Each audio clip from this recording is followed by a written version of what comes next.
everybody. Welcome back to the Enderman Champions Podcast. The podcast where we take a few entertainment and put them in a tournament against each other. Those things are totally true. That was pretty terrible, right? Yeah. People are going to turn it off at that point. We're not really doing the tournament thing this week because we're still in the year-end review type top 10 list episodes, and this is the final one of those. So we are going to go back to tournaments next time we record, whenever that is. But this is top 10 games of 2019. We are here late February. By the time people hear this, late fine. February. It's fine. Y'all weren't clamoring for this anyway, so it's all good. We have like one listener. Yeah, who's y'all? Yeah. You, person. You, Vince. Right. Yeah, Vince, who's been really interactive on YouTube. Appreciate it, buddy. Thanks for listening regularly. I'm Jeff, joined by JD and Kyle. We're all in separate locations. JD got his shit he's got his shit together in a box. I have your shit. I have your sensitive shit. I like how we're talking about his tornado thing, like it was something he had to just get together. Like, can you just get it together, JD? It's like, I don't want to hear tornado. For the first time. Can you? I just really wish you would get it all together. That's all. That's all I wish. So. Fucking tornado comes in and ruins your life, and I just need you to get it together, bud. Just like the day after. Get it together, buddy. Okay. Just go into your house, get your shit, get it together. I did. Oh, fuck. No problem. Yeah, it's good shit. Anyway, we're going to do top 10 2019 games. I don't really have the order. I think I have the order somewhere. I think I went last time, so I might go first this time. Yeah, you can go first this time. Oh, fuck it. Well, yeah, we'll do you first. Hey, do you? Hey, we'll do me. You know. Hey, we'll do you. And then me, then JD. Fine. Okay. Yeah, because I think that's the way we. I think that's the way we did it. Yeah, that is the way we did it last time. All right, cool. So Kyle, what's your number 10? My number 10 is Resident Evil 2 Remake. Oh, we're already pushing. That's cool. Oh, great. Okay, perfect. All right, just because y'all can't hear it. My number 10 is not being pushed because nobody played it. It's a cucky game. No, it's not really that cucky. It's not another game that I'll bring up later, I assume. But Void Bastards is my number 10. Yeah, it's not a push. Yeah, it's not 100% confirmed unpushing that. Can we push it back? Can we push it back to like? Yeah, can I actually make a reference for other games for your 10? Is that okay? Go ahead. I'm sorry. This one just really fucking impressed me, man. I'm just a whore for these types of games that like take risks from like a graphical perspective and style. Very sleek style in this game. Yeah, absolutely. It's straight up like a comic book come to life to an extent. There's some other color palette shit going on there too, but the bad guys are inventive. You have to like travel between space stations or planets or whatever. It's pretty much abandoned space stations, and like recover gear and stuff, and occasionally run into bad guys that are they all have different whatever we want to call them. Not perks. Perks is the wrong word, but they have different invulnerabilities and shit like that. Kind of like other games that we're familiar with, like not Outer Worlds. There's another game that we're literally in the middle of playing. We're in the middle of playing. Oh, no, I'm in the middle of playing Journey to the Savage Planet. I'm totally picking that up, by the way. I was not sold on that game, and then I watched Funhouse play it co-op, and I'm like, oh, I got to get in on that. Yeah, dude, co-op is. I love the environments. I love like just the charm of that game. Yeah, you sold. You said all the right words. All the words that I'm saying right now are literally from Jeff's mouth. I'm just like, yeah, all right. It's very charming looking. So yeah, it's fucking hilarious too. You got to watch those fake commercials whenever they come up on your ship. Oh, nice. But there's they have enemies in that where like you kind of have to have the enemy face a certain direction in order to beat it and stuff like that. Void Bastards has a little bit of that. Each character you play, because it's okay if you die. They just recycle a new prisoner to go do shit missions. Because that's basically where you come from. You can go back and like revisit your dead body from before, right? I'm not sure about that. I don't think I got that far. I don't think so.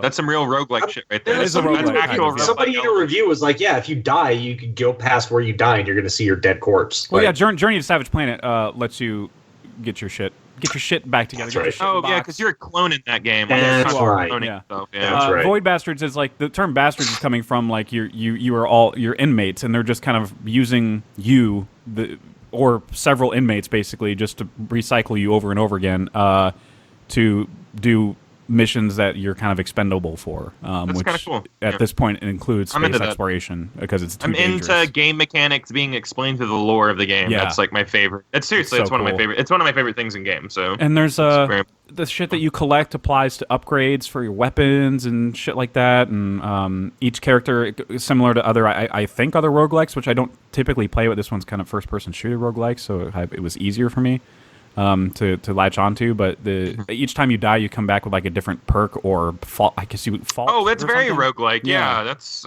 Rogue Legacy was like that from a few years ago. Very, very good game. Okay. Yeah. So yeah, like example, like the first person I got, he's like a smoker or something, and so he's coughing, and that would alert enemies sometimes when I'm rounding a corner, and they're like, I'm into that. So the perks are not always perks. Yeah, sometimes that's they're exactly roguelike. I love this. That's so cool. Yeah, like he has he's stronger with melee, but he coughs a lot. Like you always get something else to offset that, I guess. But besides the style, it's got that shit going for it too. So, but yeah, the style is immediately what turned me onto this game, and I had like something else competing with this that I think JD might mention a little bit later, for the 10 spot.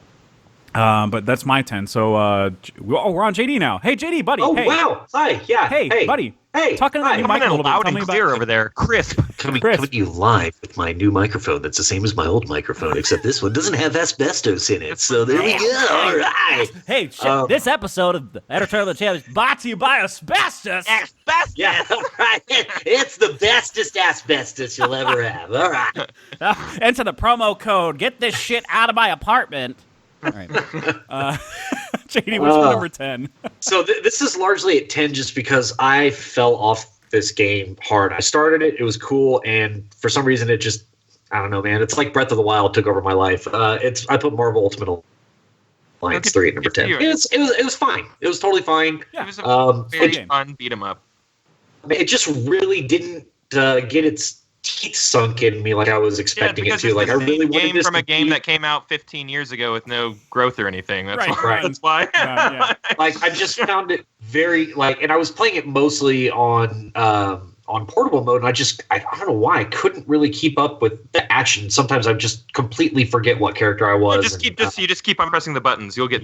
It's button mashing central. It's definitely better to play on your TV in the like heroic like camera view. So like the camera's like right on top of your character. That camera got fucking wanky. It did because everything was like inside, and again like it's like this whole game was made whenever Marvel Ultimate Alliance 2 was made, and they just put it out this year. Like it's very, it's like, hey, we've grown a lot as an industry since then. Right. And I say that as someone who's put 30 hours into that game. I actually really enjoy that game. It's just because it's mindless for me. Like fun. I can throw it on and like watch like Scrubs, and like not feel too bad about it. So, but like it's super repetitive, and all the DLC with the new story that they promised that we're putting out, which I've been playing, no new story at all. It's just new character. Totally lied about like what the DLC was going to be and stuff. So a lot of really bad press with this game, to be honest. I didn't know about all that because I didn't even revisit it to touch the DLC. Yeah. Kind of bummed. I'm kind of bummed out a little bit because I was kind of clamoring for this game. I was really hyped for it leading up to the year. Really hot. But that's just because I expected a little bit more, I don't know, variation on some of the gameplay, but it's really just the same shit. I will say the story is a lot of fun. Like there's no depth to it, cool. But like it's just so fun. Like you're just like, oh man, and now we're going to Wakanda and we're fighting. Like that part's fun, and like just seeing like all your buds and putting your characters together. Yeah. After you beat the game your first time, like that all like goes away. In fact, halfway through the game, that all goes away. So yeah, that's where I am. I was like a little bit more than halfway. I'm actually in the Doctor Strange dimension, which isn't even. I wouldn't even say it's halfway through the game, and that's why it's like, oh my god, it's so hard to beat because you're like, I have to do more of the same thing. Like, yeah. And like again, like if you switch a character real quick and be like, okay, well this is a little different. That's fleeting. That goes away. It goes away real fast. Ultimately, like you have long range, mid range, area of effect attacks, and everyone has their own versions of those, and it's all about just like getting the right combination for each character. But like it's not too variant, and it's about synergy, y'all. It's about synergies. Get on here, and I like that part too. Your buffs and everything, but like I love that. It's super cool. Like there's a lot of cool stuff in this game. I just try a little harder next time. Yeah, you literally you canceled a game that was free to play like on. I forget what it was called. It was called like Marvel, whatever. It was on the PC for the longest time, and it came to PS4 and Xbox, and then Disney came in and was just like, nope. I remember that one. That was like an online free one. Yeah. Yeah, it's all online. It's free to play, and you could like pump money into it. But like, it was the same type of game as this, but just like a little more depth to it. Yeah. And very more Diablo-like and stuff like that. And I can't believe we lost that to get this. Yeah, that's a shame, dude. If I can say that. Because they seem like they had a good, like, I don't know, they had things kind of figured out with that. There were so many people playing that game. So like when they canceled it and all these people had spent real money on this game, and now like the servers are just gone, it was a big fucking deal. Like people were livid, and like understandable. Anyways, yeah. Yeah, that's I play good choice, but I can't believe you put it there. I'm kidding. No, I put 30 hours in that game. Tornado.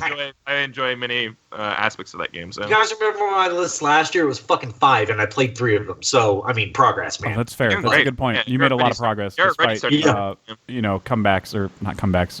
I'm not good with fucking vocabulary today. Apparently, I was more dedicated to making sure that I put time in with games, even despite some setbacks. Yeah. Yeah, I played, or I should say, touched like 64 games, and Marvel Ultimate Alliance 3. I think probably because of my affinity for the franchise, ended up at like 26, 25. Yeah. So I didn't hate it, but it's outside my top 20. Yeah, it wasn't nearly as outstanding as I thought it was going to be, right. And also it just suffered because I got Breath of the Wild the same day that I got my Switch and that game. It's like, I'm not going to play this over that. Are you fucking kidding me? Yeah, like, you got obsessed with that one. Yeah, fucking bananas and apples. No, can't do that. Marvel. I'm going to fucking Breath of the Wild to shut up. Yep. Cooking was my favorite thing. Really? It was so much fun. Interesting. I love fucking around with the ingredients. It's like that game is well received or something, and that's not a strange thing to say. It's crazy. Yeah, I didn't look up any recipes. JD coming in here with the hot takes. Right. But cooking is dumb. All right. It's fun. I don't believe you. Game sucks. Overrated. Trash. Trash. So Kyle, what's number 9? I felt like I had to represent an online game since I played a lot of online games this year. I think I played a lot of Anthem. I know, weird. Yeah, I did that game. Yeah, me too. Yeah, it was fun. And then I put it down because who gives a shit? Same thing with Division. Like I beat it and I was like, okay. Yeah, same here. But those were the games I played the most. JD and I played a lot of Destiny 2 at the beginning of the year. So like I felt like I had to put something on here. And strangely, it's the one that none of us really played together. Which sucks because I really enjoy playing games with y'all. So like to choose one that like we weren't having a blast with was weird for me. But I picked Borderlands 3. Ooh, slight push. Okay, whatever. Oh yeah, that's right. JD did play that. I mean, it's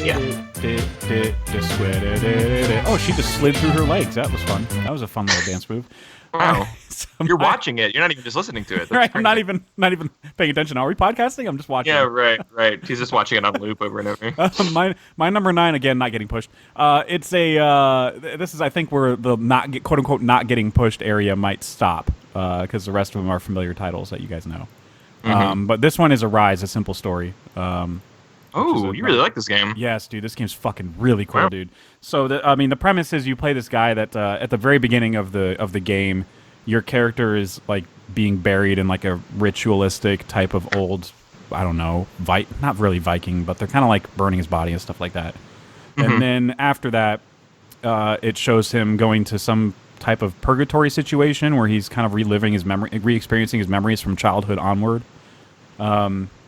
Maybe to accept certain choices or whatever to move on. That's more or less what the the gameplay like. Story. What are you doing? Like that gameplay is kind of like a platformer, kind of like Journey, kind of. Yeah, but in a Journey way where it's like slight puzzles, just kind moving of around, puzzles. But the main mechanic is you can fast forward or pause or rewind time. And but time is finite. There's like a small window of time that you have with each level, but you have to go backwards and forwards sometimes because sometimes the water level will rise or fall, so you have to go forward to where it's lower or higher, so you can jump on a rock that wasn't available if the water level was higher.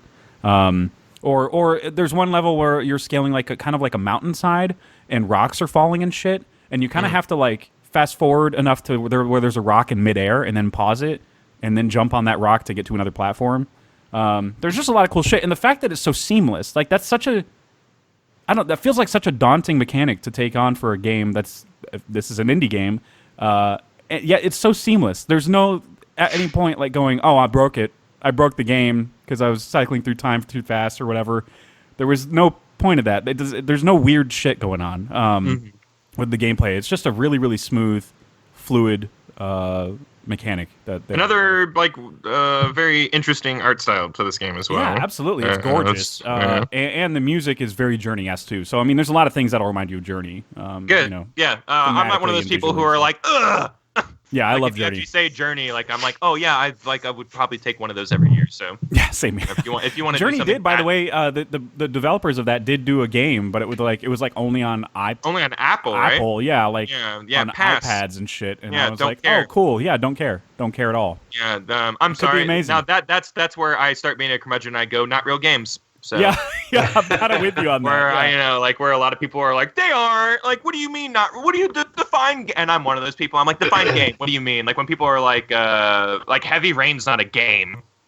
It's not a game. Like, well, it is. The word game is really a nebulous definition now. But mobile games aren't a game. Yeah, but mobile games just to make my point, it's not real. It's not a game.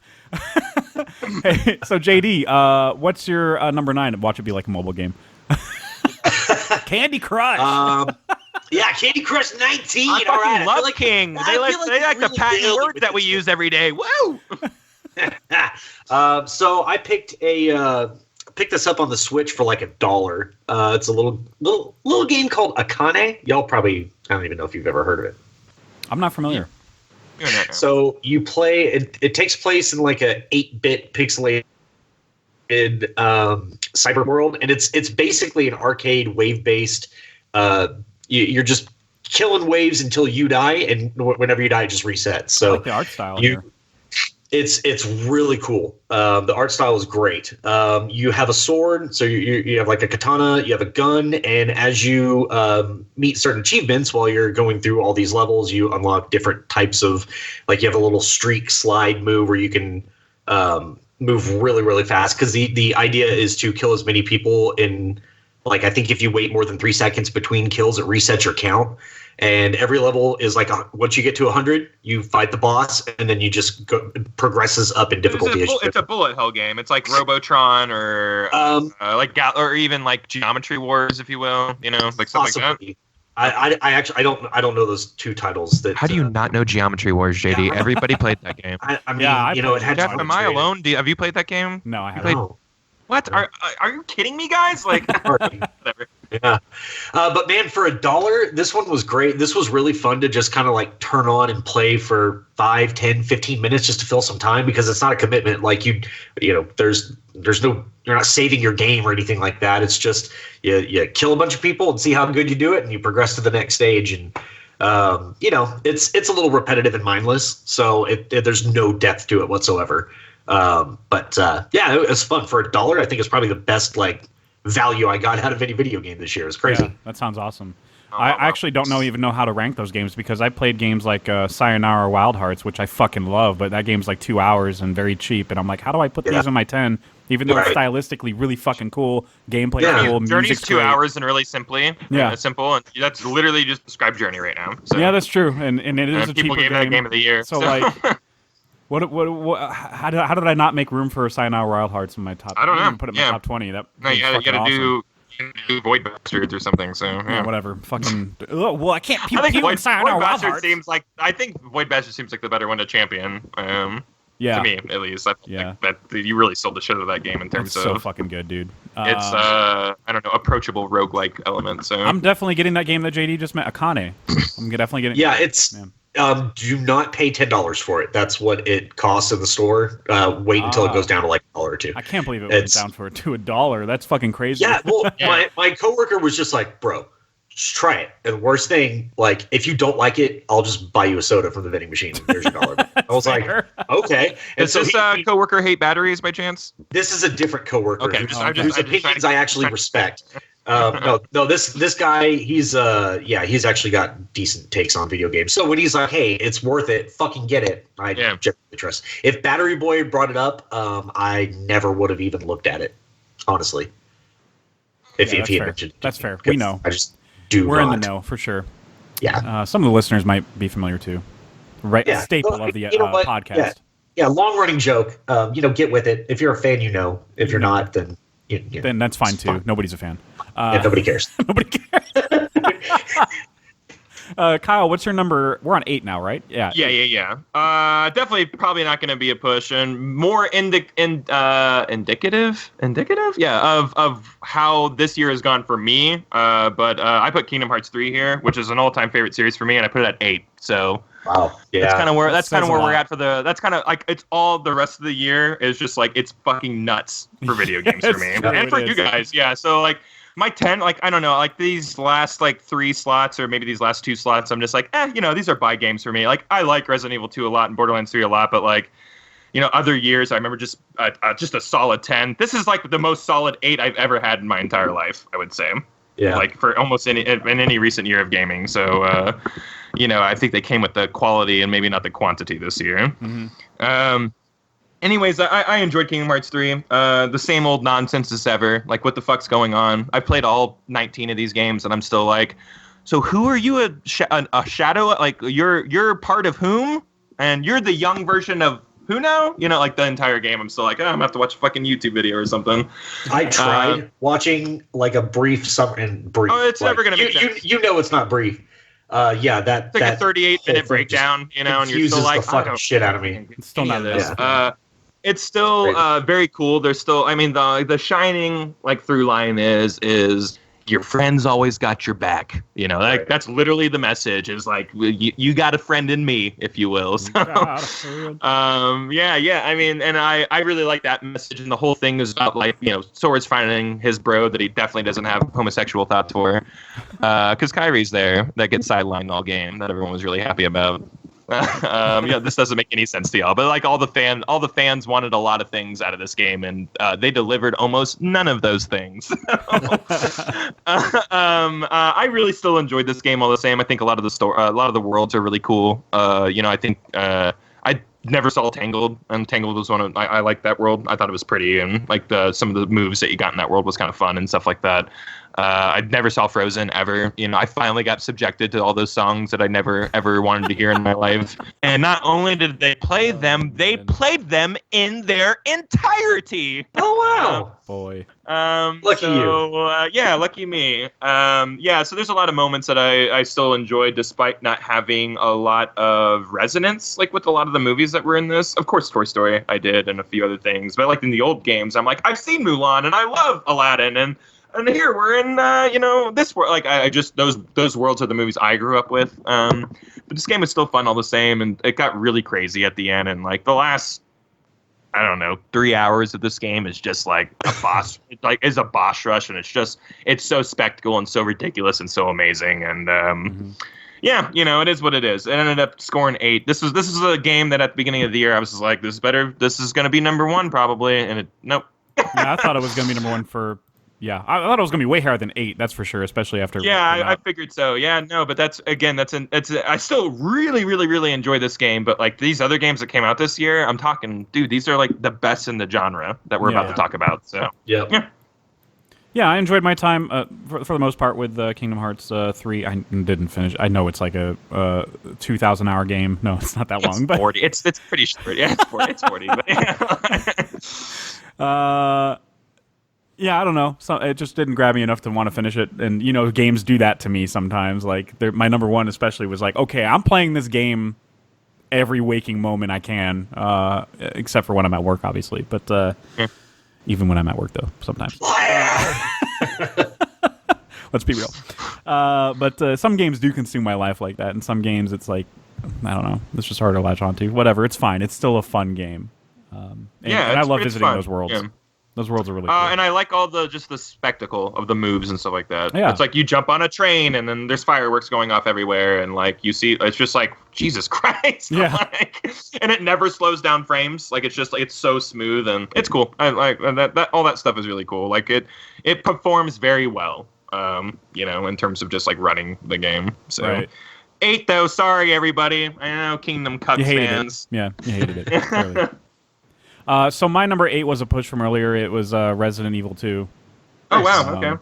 Didn't Cool. I mean I couldn't justify putting I couldn't justify putting it high. I couldn't justify.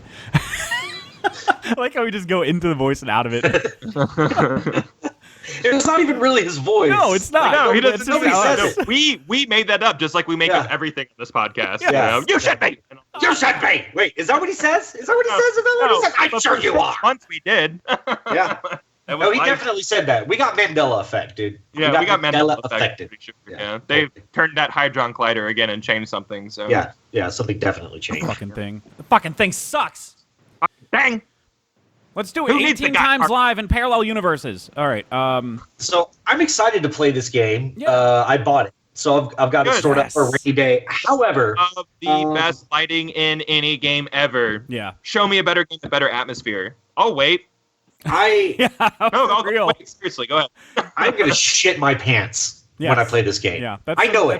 That's Because the I same I reason played I this didn't- game with buddies in a brightly lit room. Yeah. And I'm a big pansy for these types of games, man. But I love them. See, And, This like- one's one of the best. I think. Well, you could make the argument it's the best remake like ever. To jump. it's a quality-wise, jump probably wise. 1,000% the best remake ever. Yeah. Yeah, I think that's mostly why I put it on my list, is because like you have to think about what a remake is and how much they don't always land, especially like in the movie world and stuff like that. And this is like, I would never play Resident Evil 2 proper ever again. No. I will never do that. Like that's insane to me. Like this game completely replaces it in the pantheon of video game legacy. So I think it's important too when you're remaking, like to really, really figure out if you're going to reimagine it or if you're going to do a shot-for-shot remake, like another game that I'll probably talk about later. Because I think both of those choices serve those individual games perfectly. But agreed. yeah, So you hate this game, JD? You haven't even touched it. No, I'm just kidding. I haven't even fucking played it yet because fucking tornado. I was don't that know what that tornado? word means. I've censored Yeah, it out I of don't my even head. know. Can you use it in a It's sentence? like when you say like pickle too many times in a row and it just loses like it's like Bowl. meaning, you know? Like Yeah. bowl. Bowl. Bowl. Bowl. Bowl. Bowl. Okay. Anyways. Stupid. Fuck. Yeah, this I this think fucking Resident- Jesus Christ, this game is terrifying, and it's like it's the same effect that Resident Evil 7 had on me, where I was like, it's too terrifying for me to even like revisit regularly. Like I have to do it in Same here, spaced out yeah. intervals. I actually talk a friend into coming. Dude, I'm a big. I have never used to Like, be like this. I'm Like not when gonna as a play it kid, at I night. would just blow through these Do it. games and be like, so. Since Resident Evil 7, I'm like, hey, you busy right now? Oh no. You want to Hey, just sit there? Dude, you want to just sit here while I play put your hand a on my scary knee? game? They're like, I guess. I'm like, okay, cool. I'll scream a lot, like I promise. And I do. Like it gets me. Yeah. Dude, I'll go through actual, not like haunted houses like you and I doing investigations, but like attraction haunted houses. Yeah. And like I don't get a lot of screams out of that. I play a bit, and I'm there. I'm literally there. Yes, you're In a there. video game, In the though, I'm like, moment.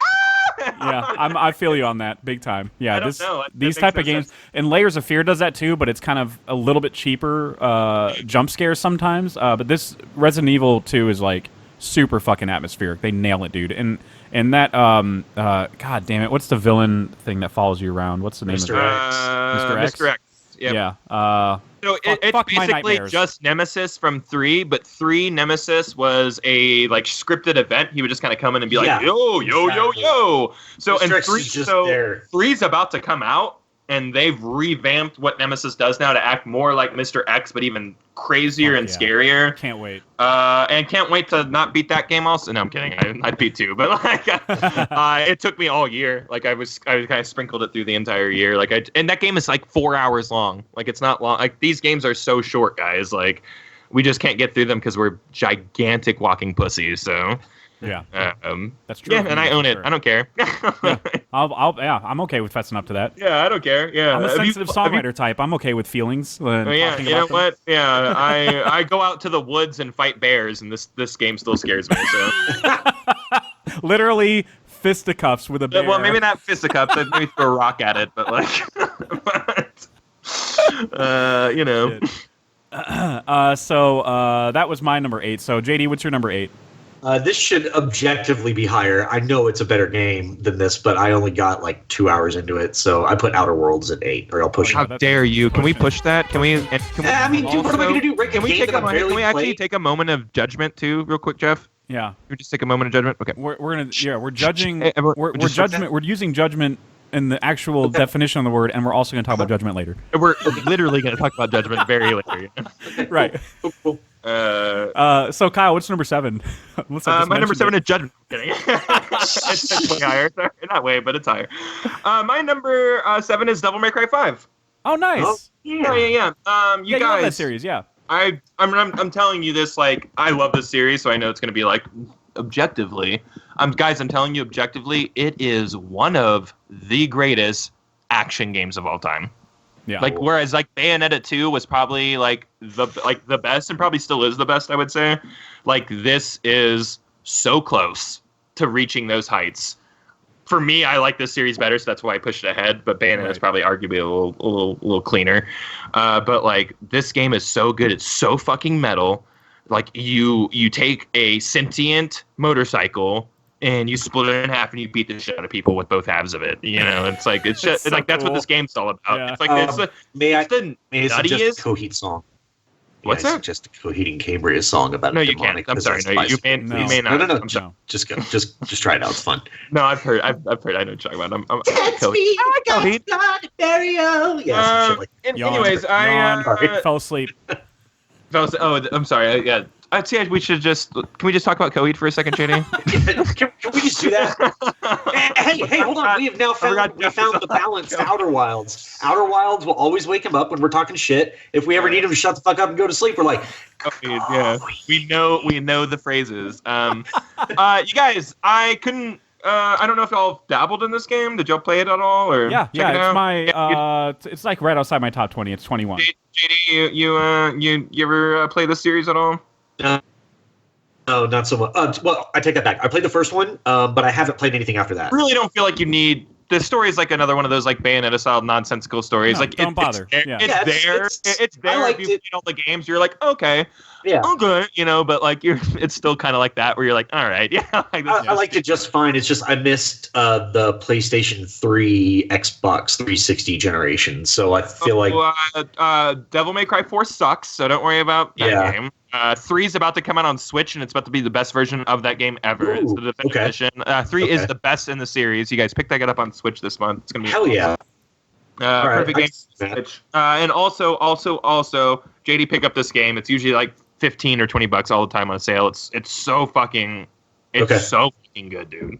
Like It's one of the best it's- looking games of the year. It's one of the best looking games of the year. Hey, now that I got that HDR life coming at me on the PS4 Pro, like This game has to do HDR. Sorry, no, I'm kidding. I might. I don't know. I don't know. Yeah, we'll see. But yeah, It's gonna yeah, look no, gorgeous.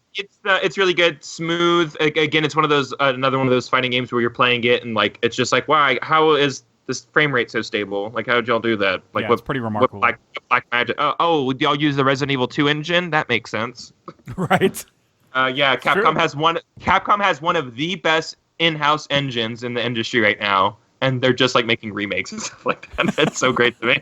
Like, It's great. Yeah, I really liked what I played of this. It kind of blew my mind how good it looked, despite how frenetic Here. everything was. absolutely, yeah. you think something at that pace, like you take a look hit, and Yeah. you just don't. It's one of the best looking, best performing games of the year, I think. So The amount of combos you have to be really creative with the combos too, or you can be. You can't be. you can be. Or you, can just mash a you could just be an asshole through the entire game, or you can like really get creative and switch your weapons around. And I like all the characters too. Like they all play very differently. They and, do, yeah. They feel good, to switch around. And if you want to go back and play like a more arcadey version of it, there's like a tower like mode now where you just like get as high as you can and keep going. That's and fun. That's a good game for yeah, that. it's cool. Yeah. Yeah, it's absolutely. Yeah, this game is very arcadey. You get much like a lot of Platinum games, you get that score at the end of every like section or level, and like you're always striving to kind of like do better, get that S or triple S or whatever. So yeah, good stuff, man. I like this game a lot. I'm kind of scared to say my number. We're at 7 now, aren't we? Yeah. Yeah. All right. I'm kind of scared to say it. Why? Let me just prep my push music real quick. No. Oh, are you gonna?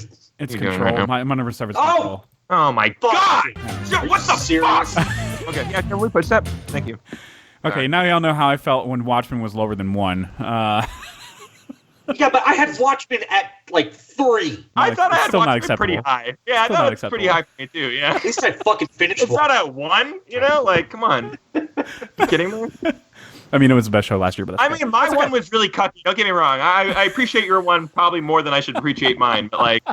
But like, I mean, come on, man. Number 1, you know? Like, it's the best show of the year. it's fine. I get. I feel you. And this is All right. probably one of the. I mean, according to several publications, the best game of the year. So what am I? I'm sitting on my fucking hands like a. Yeah, one of the best games of the year that Yeah, nobody fucking played because it never charted on the top 20 NPDs. So yay. Yay.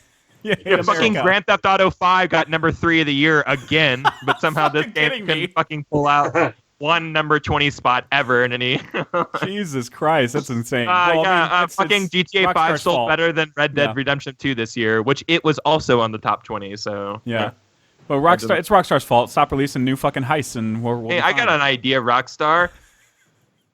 Stop it. Stop supporting Yeah. the game. How dare you? How dare you? Somebody left. The other Hauser brother left, the talented one. So Yeah. we'll see how this all shakes Yeah, I out. saw that was weird news to wake up to. I was very sad I was about that. not into that. Yeah, I was very like that's one of those things where I'm like, this is what the gaming industry does. It takes good people and runs them out. Like this is how I felt about the doctors. You Like, from take your opinion and you talk to him. You know how the BioWare games suck now? They've sucked ever since those guys left. So Yeah, that's that's what true. happens. Thanks, gamers. Yeah. Appreciate it. You did that. You They're did just that. like, yeah. He's like, yeah, I don't want to do it. They're like, what? We're gonna go make beer. Bye. Yeah. And they went to brew beer. We're gonna go actually relax and make beer. We're doctors. We don't need any of this. You fucking twats. JD, Hi. J to Yeah. the Dizzy. What is your number 7? It was a slight push from earlier from Kyle. I put Borderlands 3 at number 7. Oh. I mean, maybe like This game's a lot of fun. I think it it's the was best- fun. It's the best shooter like online game of the year. I thought Division was really fun. Like when the 3 of us were playing together. Like those are some great memories of the year. Yeah. Division was really cool. but- We were wrecking that game all year. That- It was a lot of fun.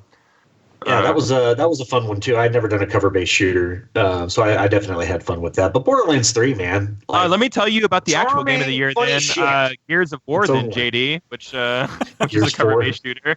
Not going to represent it on Oh, any of our really? lists because we have taste. So sorry. Yeah, we have taste and I don't have Sorry. an I Xbox. know that's like they're a bunch of Xbox haters. No, we just like good games. Sorry, Yeah. everybody. No, I am an Xbox hater. No, I'm no, Oh, okay. Sorry. JD is an Xbox hater. fuck all that. Fuck everything about that. Fuck turning them on and like doing things Yeah. with them. Yeah. Zach watched me masturbate all day in my bed. Like Yeah, right?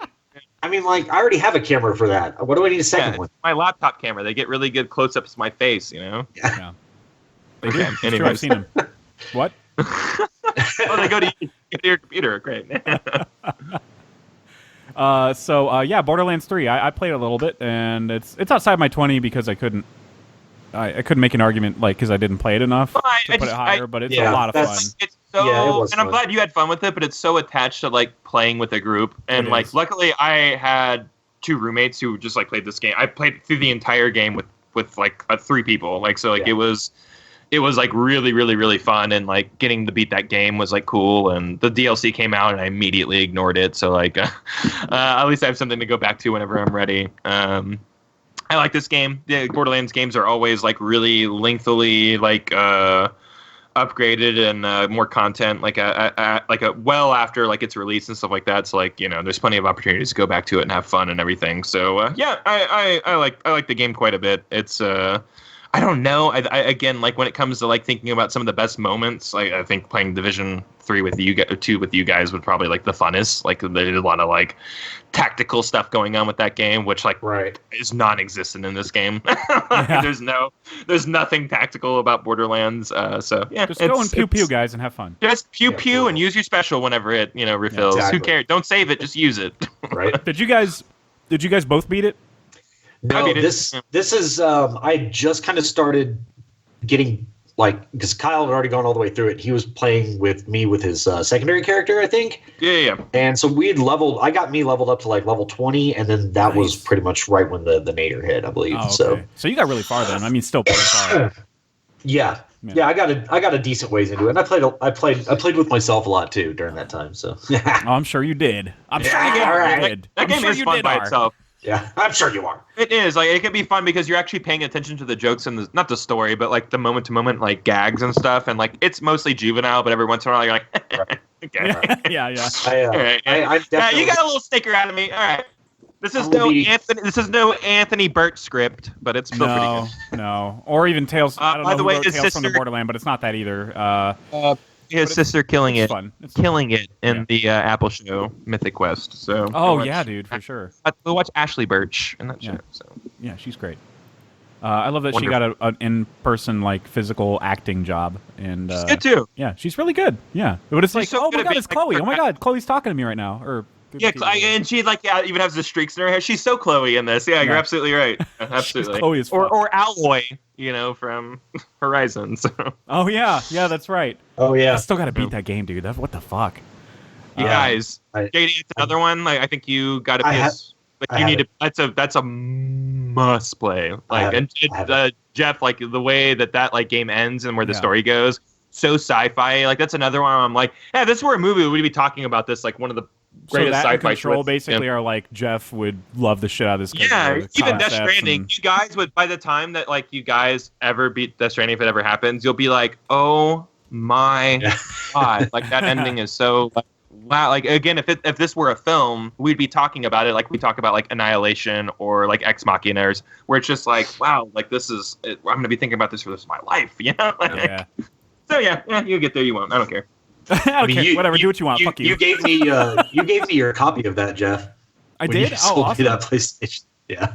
You're awesome. like, play this, good motherfucker. for me. I'm an idiot. Yeah. That's I got like 20 hours into it, and that was still that was right when I got the PlayStation, and there was just other shit. Like Red Dead came out right after I bought that for me. So kind of sort of just that. Red Dead. Yeah. So that was JD's number 7, right? So CCC. Sure. So Kyle, what's your number 6? I hope you push this, Jeff. It's Judgment. No, it's a synchronization. Woo! We sync, baby. Yeah, we synced on Judgment. Play the NSYNC song that we chose for this moment. Did we did. pick Okay, one? I'm sorry. No, we didn't. Let me find one real quick. God must have spent a little more time on you. Feels fit. Yeah, absolutely. Yeah, this moment, the synchronization, God spent a little more time on. Yeah. Oh my god, it's so retro 90s boy band. Oh my god, they're all in white suits. I love it. I could definitely hear it, and I love it. Yeah. Oh my god, what a terrible song. All right. Well, let me open her up here then. Yeah. I've been trying to get you to play Yakuza games forever. Yes. Yeah. And this is the one. This is the one that stuck. It did, big time. Big into that. I'm very, very happy about that. The next Yakuza game I think is going to be also in English, so but it's not going to be your gameplay style. So never mind. Don't worry about that. It's turn-based, so don't worry about it. Yeah. Yeah. But I hear see a it's not preview of some of the gameplay, and it was like crazy batshit stuff happening in there. Did you see him like throw like the live lobster at somebody? Yes, And like, yeah. I'm Like, super into that. Yeah, I'm super because that's like from the proper games as well. Like if you befriend like a chef nearby, like at one of the shops, and you're fighting in front of his shop, he'll come out and like throw like hot soup in someone's face or that's fun. throw a lobster. Yeah, so like that's anyways. Judgment is so fucking good. This game, Yakuza, like gets really like soap opera-y. It's like, oh, but my young teen pop star daughter that I've been raising since Yakuza guy. It's just like it's so like not unbelievable, but like okay, yeah, this is ridiculous. Yeah. But it's still like realistic, like and it's like Yakuza theme, so like that. Like this is way more grounded. It's about a massive cover up of murders and stuff like that because of this like corporation that's like creating a medicine that could possibly cure Alzheimer's or like some sort of like disease or whatever. Yeah. But like the secrets that you're uncovering, you realize that like people are dying left and right trying to cover up like what the actual tests that are going on to like facilitate this medicine. And like it becomes like so interesting, and by the end of it when you're realizing who did what, and it's a big whodunit, like you're constantly pointing fingers, like red herrings everywhere and stuff like that, and it's such a great noir detective game. It's so it's so outstanding. You have so many moments of actual investigating crime scenes, and then you go out and like fight Yakuza like in between like missions and stuff like that, and gangsters and stuff. It's fucking It's so cool, dude. I love this game series so much. Like Yakuza has a really near and dear place to my heart but this kind of etches its own story out while it's still existing in that Komorocho world, which is like fake Tokyo in this game. I just love it. I love this game so much. This game was like my number one for like most of the year. No, dang, that's awesome. So it was the one like that just like it just stood out to me when I finally wrapped the story. I'm like, I can't believe like they did such a good story in terms of like this. Again, it's not like this Yakuza. It is a Yakuza story because they're wrapped up in it, but like it becomes more than that. It becomes this CDC like cover up government conspiracy, like huge like stakes and implications and stuff like that. And it's really cool. I loved it. I love it. I love this game. So yeah, I love the. I mean, pretty much everything about it. There are even some people that felt like some of the smaller cases that you take on of like following missions and stuff were like, oh, it's repetitive following people, and I'm like, I loved all the following shit. I love that stuff, yeah. You know, tailing people. And it wasn't ever hard. So like, if it was inconvenience to you, you suck at games. So yeah, it's not that. Yeah, it's just the fact that they were like, well, I didn't want to have to do that. Well, like you don't have to do it the entire time. You can just go do fucking main story missions. It's yeah. Okay. Oh, this is like this is a follow mission. Well, let me go do some side missions real quick. I don't feel like doing this right. Exactly. You have a lot of freedom in this game. You really do. Yeah, it's wide open. The side to you. missions are always zany and wild, and you can go on dates with girls and like get them presents and. Oh yeah, they jerk you off on Carnival, right? No, they don't. That's a lie. But no, number one if that happened. You can go to hostess clubs and like there's so many things to do. Go to arcades and play actual Sega like arcade games in arcades. They continue the tradition of mini games, different ones though. From it's simulating walking around like Japan. Like there are a lot of actual like online not documentaries but like little explanations about like this is what it's like walking around Japan. Not just like this. This is the culture. They took that life and ripped it out of time and put it in a video game, and it's cool, man. I really like this series. I feel so immersed in it. And, yeah, dude. That's why another reason why I loved it. Other than like the detective aspect is what turned me on to the game, and I feel like they completely nail it with like the questioning and stuff like that. But yeah, the immersion is especially why I ranked it so high because you're going into every single fucking store, every single one on every street, and it's a big map. Yeah, it is. And Komorocho, this map has been the same map since Yakuza 1 in 2003, 2004. Wow. So, like, the intimacy that you know of the map for longtime players, which it sounds boring, right? Like, oh, it's the same map. Like, if GTA was the same map every year, like, we would hate it, you know? Yeah. No, but, like, the thing is that this game takes place over so many periods of time. You're seeing it in the 80s. You're seeing it in the 90s. You're seeing it in the 2000s, the 2010s, and everything. Like you get a lot of different perspectives of this world and how it's grown. That's interesting. And it always makes sense always. So maybe that tower that's so big that's in the late 2000s, it's not there in the 80s at all. There's something else there. There may be a lot of things there because that tower doesn't exist. So it's like there's so many. That place feels like home to me. So whenever I play a new game and I'm in Komorocho, I'm like, I know these streets, I know these alleys. It feels like coming home every year I play one of those games. So yeah, it works for me. That's cool, man. And also English dub was really, really, really fucking good. Like, I think this was the first English dubbed. So good. It's the first that they've done since it's the first one they've done since Yakuza 1, which is tragically and epically bad.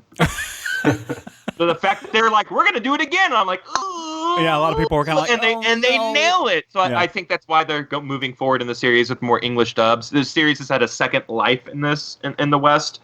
I couldn't be more happy, man, because this game is niche as fuck, or this series is, you know? Yeah. Like, this is what Shenmue is. Like, when you hear about, like, people talking about Shenmue, that's what this game is. It's like a better Shenmue, like where you're walking around, you're doing menial tasks. That's what the honest trailers for Yakuza called it. That they just called it Shenmue, but good. yeah, I mean, they're right. Yeah, they're absolutely right. I was like, thank you. I thought I was fucking crazy for not like, but I mean, people that are diehard fans, they're diehard. Like Shenmue 3 came out finally this year. People were clamoring for it forever, and like. I read reviews and pretty much every review I read was just like, I mean, if you're a fan, you're gonna love it. But if you're not, every review was bad. Bother? Even the bad ones were like, if you like it though, you'll love this. Yeah, 4 out of 10. You have to like the series. Yeah, exactly. Okay, all right. Never gonna play it. Either I don't get. You have to let real time pass in that game, and I'm like, nope, fuck you. What are you, a Facebook game? I'm not doing that. I got other shit going on. Yeah. I can't go sleep somewhere to pass time. Go fuck yourself. So Judgment was Colonized number 6. JD, what's your number 6? I put my friend Pedro at number 6. I think that's the one you were talking about earlier that you were teetering with, possibly, maybe? No. Or no, was it a different one? It was a different one. Oh, I'm surprised okay. you haven't mentioned it yet. Maybe it might be higher then. I don't know. Yeah, I probably have it higher then. Yeah. I got a lot of mileage out of this one. I got it on PC. Yeah, so I thought the mechanics were cool. I hadn't played it on Switch, so I really don't know how it translates on that. It's perfect on Switch. That's where. Okay. I might pick it up. I mean, now I've got a computer again, so I can definitely play it on this, but I might just get it on Switch just, because that way I have it everywhere. But yeah, I love getting obsessed with streak-based and combo-based video games. Like, I just get Play Devil May Cry, you fucking weirdo. Yeah, God damn it, what's wrong with you? I like everything about Devil May Cry 5, but I'm saying it under the guise of my friend Pedro. Okay, I'm sorry. Yeah. I'm done hijacking. I'm sorry. I haven't had a chance to go buy that game in the 30 minutes since you stressed it last time. So been a little busy. You know what? That's fair. That's fair. Pretty busy. No, I'm gonna get that. But yeah, dude, this game offered like the weirdest shit I've seen in a video game in a long time. Yeah. And every time you thought you learned everything, it's like, here's another thing you can do. I'm like, okay. Yeah, the level with the weird guys, it's like a pink level. I can't remember. You're in a dream, right? Or you're like in a dream or some shit. That was like Otherworld or something. Yeah. That was weird. You're in Pedro's brain at that point or something. Yeah. That was fucking insanity. And it tries to get cute with a little twist at the end, and it's like, yeah, okay, I saw that coming. But yeah, I found myself getting fixated on levels and just playing them over and over and over again, trying to better my score. Nothing felt better than like throwing pans in the air. Yeah. Bullets off of it. And dude, yeah. And discovering stuff accidentally at first was kind of my favorite thing. Like, the game does point out all those mechanics to you, but it leaves a lot for discovery as well. Just like, it does, yeah. I can fucking do that? Like, that's crazy to me. So yeah, I really latched onto this one. I can't wait to go back and play it again. Yeah, this is another one that's this is outside of my top 20. Another one, just because I didn't, even though it's a short game, I didn't beat it. But I just at the beginning, I just realized I fucking suck at it, and I think I just got to replay levels over again and get used to the mechanics. But it's a really, really zany, funny, creative game. Yeah, that gameplay is just ridiculous. Dude, yeah, the bullet time, I loved being able to split your aim and all that shit. I'm sure games have done that before, but I've never played anything like that. So yeah, it was a perfect experience. I am the biggest slow-mo cuck in all of gaming. So it's like, like this whole thing where it's like, we don't, like, people are even afraid to put slow-mo in games now because people have such like a venomous, like, no more slow-mo. And I'm like, all of it. Yeah, please. Put it in my veins. Put it in every game ever. Like, when they did slow-mo driving in Grand Theft Auto 5, I'm like, oh.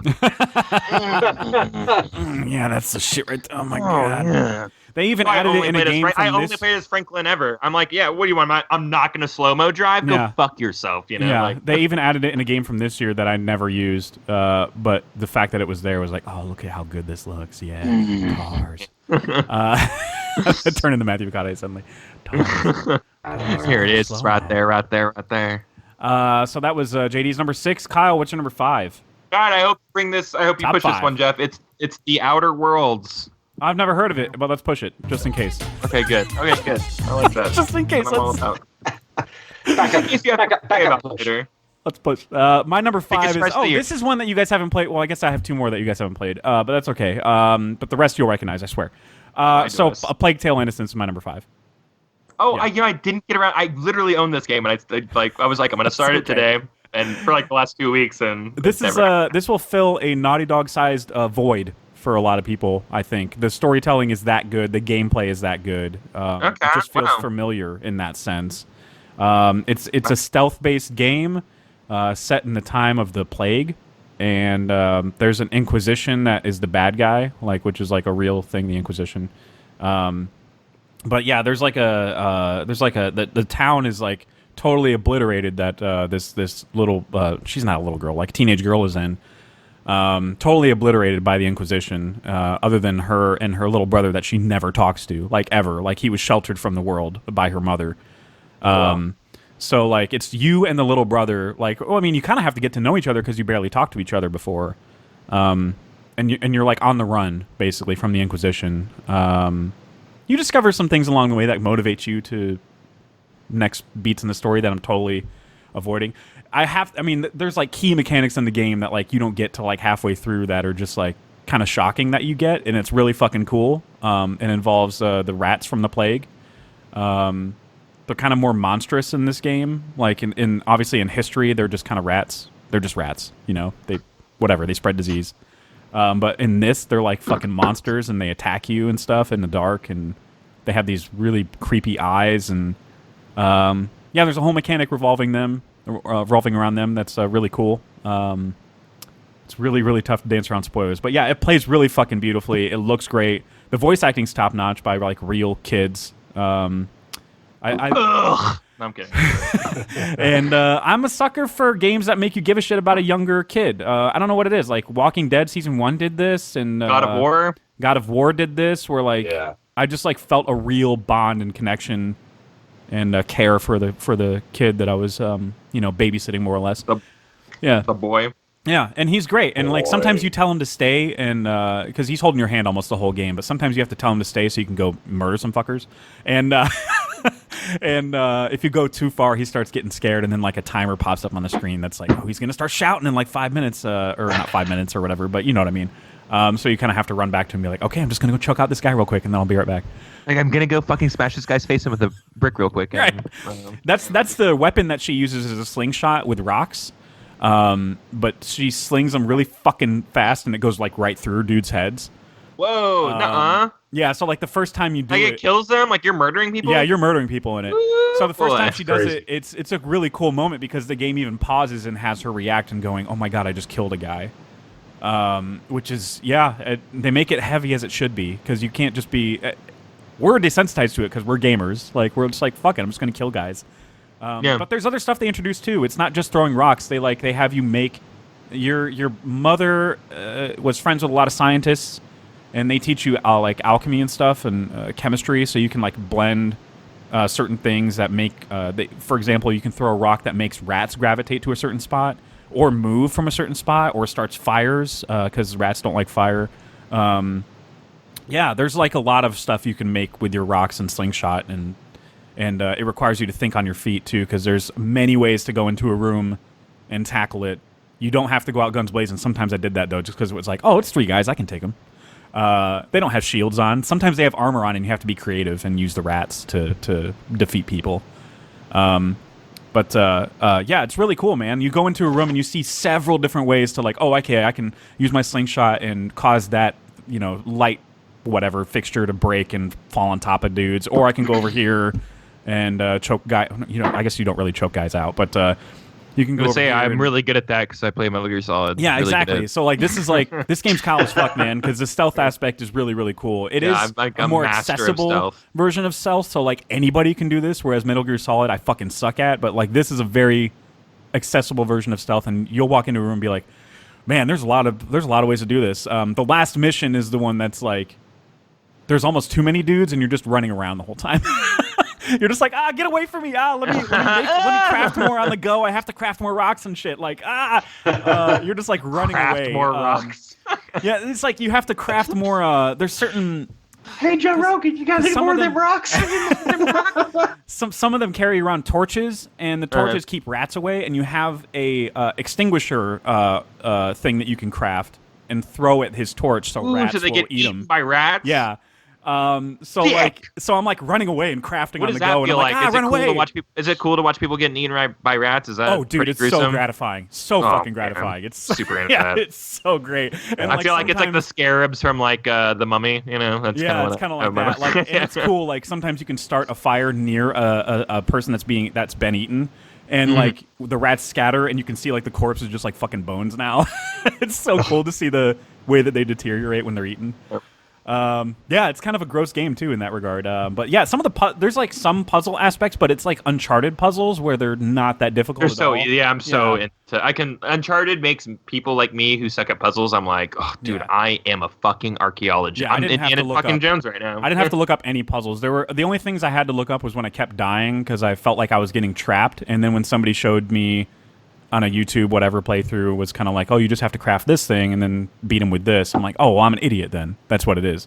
But puzzle-wise, I figured it out pretty quick. Almost every time. and there's only like 2 main spots with puzzles that are longer. Yeah, it's a great game. 10 hours, something like that. It's really fucking great. Great story. 10 really hours? inventive. I'm excited to see what the studio does next. But yeah, it did feel like Naughty Dog light a little bit. Like they kind of captured that tone and the chemistry. You learned a thing or two. Relationships. Yeah, man, they changed. Well, they did change the industry for the better in that regard, I guess, didn't they? Except Uncharted 4 is garbage. Oh yeah, it's funny because What's Good Games is Citadel and Uncharted 4 is like everyone's favorite now, and I'm like, I really hate people. Yeah, just make up your mind. We're turning on this game for the better. Fuck you. I was there from the beginning. Yeah, It was always great. It's always like the year something comes out, it's always like, man, that was so overrated. La, la, la. And then like 2 years out, 3 years out, you're like, I think that's how great. I think that's a lot of. I hope that's a lot of things. You know, Yeah. I think people had a lot to say about the new Star Wars movie, and I think like in a couple of years, people were like, yeah, it was fine, I guess. Right? Oh man, I'm just glad I think not. it'll age well after a couple of years. You know, where it's I like, know that yeah, people still exist online that discuss Star Wars. I know that. I'm not an idiot, but like, I remember this time when Last Jedi came out, it was people so were much still more bitching toxic about it. So Oh, at least yeah. Rise of Skywalker quelled a lot of those people. I think that so, too. Annoyed the Yeah. shit out of me. I think yeah. I know people still talk about it, but it's not as loud anymore. No. And that Like makes me it's happy. not as loud. You're 1,000% right. Again, Thank and God. I remember walking out of that movie going like, "Ooh, man, people are gonna hate this movie." Yeah, you know, yeah. like Rise of the Skywalker. Most people are like, oh, "I really like it." I'm like, "Really?" I mean, Yeah. me too. But I really like, thought they were gonna really? hate it. Yeah, that's crazy. Because again, the opposite. When I walked out of Last Jedi, I was like, "Woo, we're all on the same page on this. We loved it." No, I felt no. like the only person in my show No. who liked it. It was Well, so. see, that's so it was bizarre so for you. weird. Yeah, like because everyone literally like stood up and cheered in my showing, and I was like, "This is great." I mean, And then I woke up the next morning and people were like, "You raped my childhood." exactly. And I'm like, "Whoa!" Like, okay. And then that was- and then it was that loud until like July. Like, yeah, pretty much. I mean, yeah, it was crazy, you know. Whereas now, like, no one's even talking about Star Wars now. I mean, like, it's true.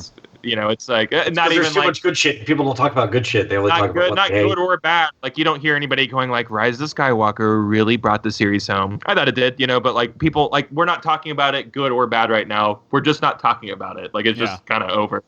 Whereas like There's a kind of like a lot of okay about it. yeah. That's it. Whereas I feel like with Avengers we had a lot of like wow they really brought that one home, huh? You know? Yeah.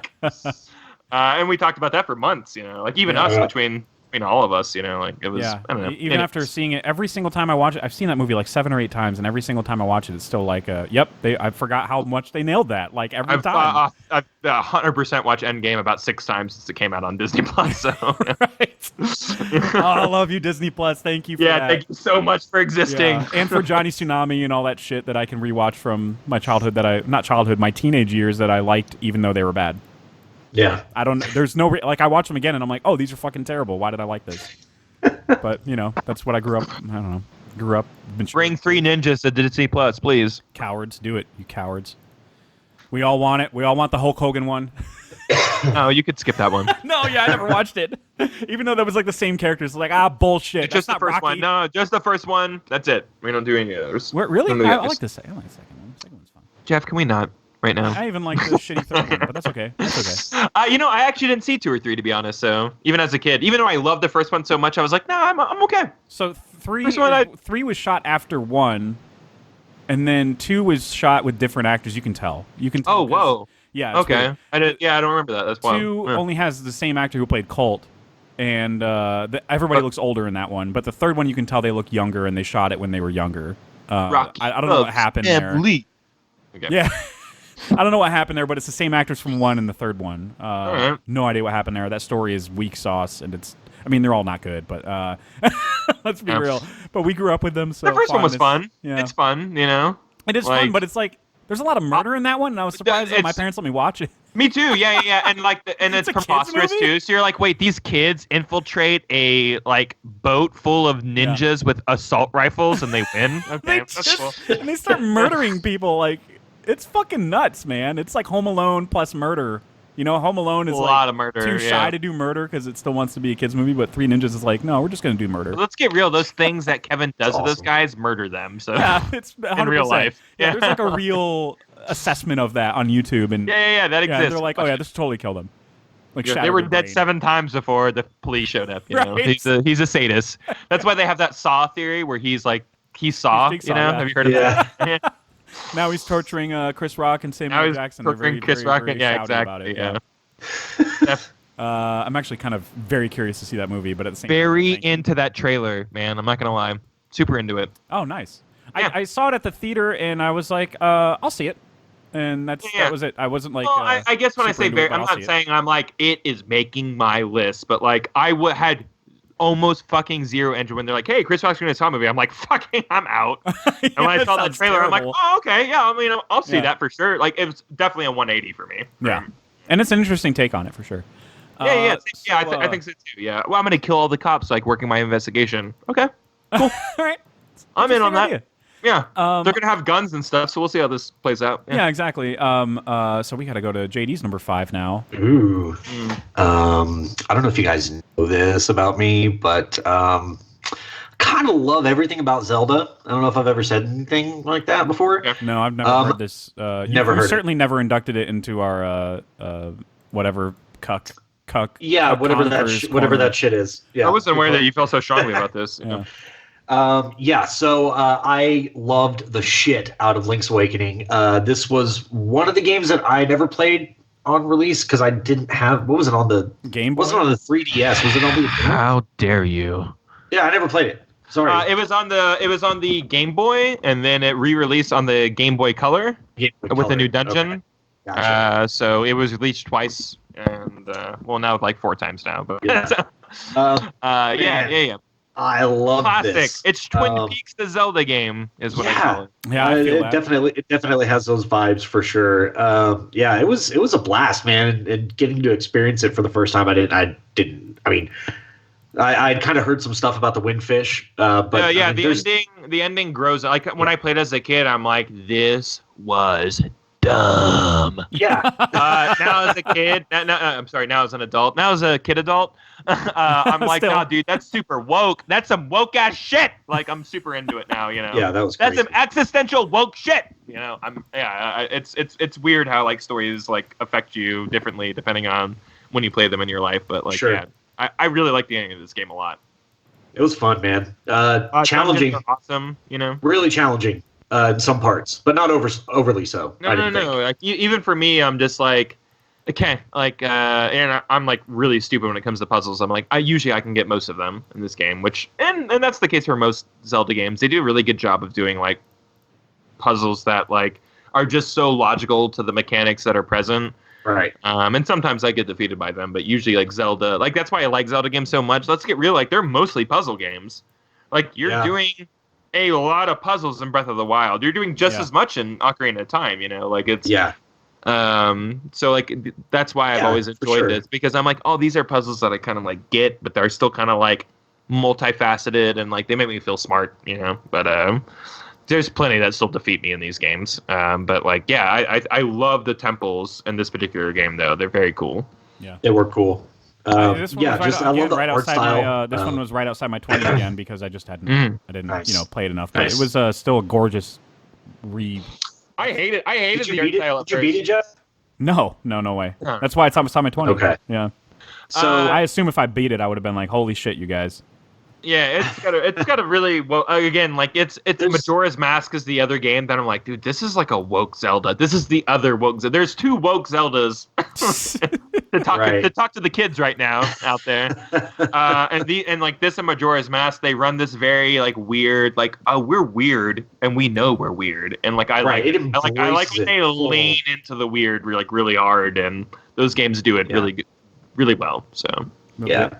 I loved the item fetch quest thing where it's like, oh, this person gives you this thing for this, and you got to find who to give this to. There's a mermaid in the sea that needs this, so you got to find this and give it to her. You got to go to the fisherman, and it's just all this cool shit. That's like the big Goron sword quest in Ocarina of Time. You know? Oh like yeah. That is literally like a replication of what you're talking about in this game, which came out 10 years before this. You know, not 10, but 6 years before that game came out. So.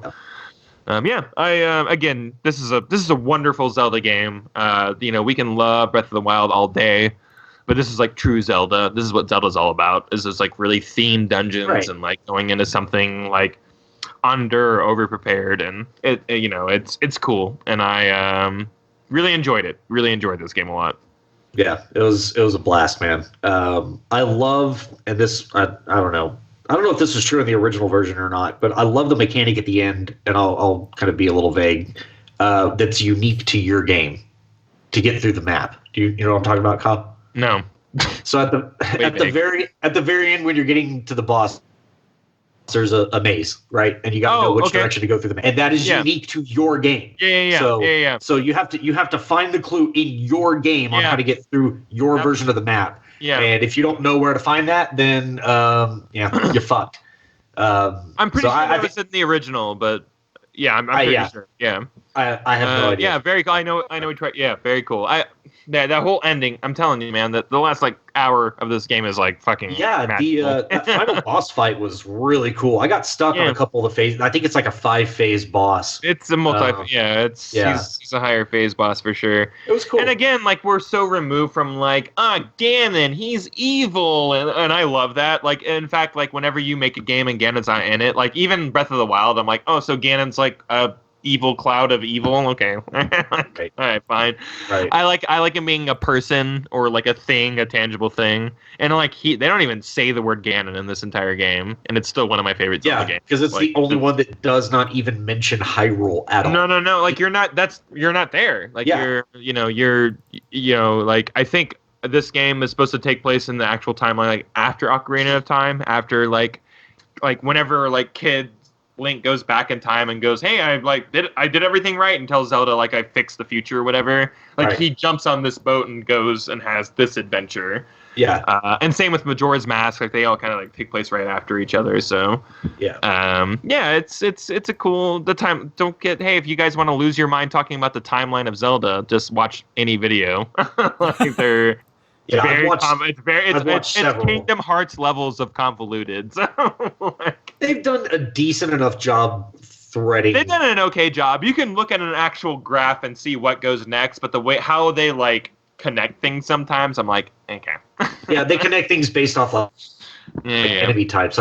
These enemies are in this line of games, and in this, these don't exist in this line. So these are part of the same timeline. The ruined future is Wind Waker, so it's the future that was ruined that Ganon won in, and that's kind of it's a cool game. I like the whole timeline idea, but they didn't think about any of this. Well, and I think Breath of the Wild is. I think this is the convergence of all the timelines. Breath of the Wild. Do you think? I think it's 100% possible that they're gonna. Hey, just look at the timeline that's current right now. No, that's not how it is. Maybe. I'll shoot you a picture of the current timeline. No. I've seen it. I think this is a restart. I think this is no. I agree with that. 100%. Yeah. No. 100%. Yeah. So this game Skyward Sword is first. Skyward Sword is first in every timeline. Yeah, it diverges at Ocarina of Time. It turns into 3 different timelines, which is. Right. It's just because there are threads of all 3 timelines in Breath of the Wild. There's so many clues that show you that I'm on board with this convergence of that you're. Yeah, I'm on board. Right. I don't know how they're gonna do it. I don't work for Nintendo. This is gonna shock you. They're not. So I don't know what the fuck they're doing, but I feel like Nintendo doesn't give a shit about stories, so they don't care. They don't care. They really don't. Yeah, tell me the story of Super Mario Odyssey. I'll wait. You gotta go get the princess again. That's it. There's a hat. And there's a big old singing parade or something. Yeah. I don't know. You gotta go to the moon. It's good. Fuck you guys. It's great. Yeah, it sounds like a real piece of shit. I can't believe you guys really didn't talk about it at all. Just now. Way to contribute to the episode, guys. Just kidding. So that was JD's number 5, right? So Kyle, what's your number 4? Oh man, my number 4 is definitely not a push. It's Fire Emblem 3 Houses. Yeah, it's not a push. In fact, we're gonna push that back to 20. Oh, okay. I'm sorry. I'll just talk about it at all. I'll just wait then. Yeah, this is real Jeff coming out about his. Jeff uses repel. About his cultural gaming right here. Man, you guys, and I'm not talking to you guys because this game's not for either of you, but you guys out there in listening land, this is the greatest modern day tactical JRPG to ever come out. It's so great. It's got a fantastic story. You get so attached to every character. You're choosing 3 different houses, which is I'm sorry why it's called that. That's crazy. So there's 3 completely different stories in this game and a 4th. So it takes about 80 hours to get through any play session. So I'm talking this is the most content-rich game you're going to play all year. I had this game way high because of that. Like if you're talking about like a guy like, hey, I'm a college guy on a budget. What am I going to do? Buy this game. You can play it 4 times, 80 hours each time around. Completely different stories. Completely. I'm not saying like they're cookie cutter like shadow echoes of each other. They're completely different experiences because you're taking all 4 of those endings to a like your solution. So it's not like, well, like in this story, this house died, so I'm going to watch that perspective of them dying from this house. No, they win when you play as them. So like they have a completely different story and an unraveling of events. It's ridiculous how much content's in this game. Characters are really memorable. They're really likable. You can get married, to them and have girlfriends and stuff like that. It's one of those very Japanese games. Yeah, I can get married in see fake them, life. You see them naked? No, you don't. Okay.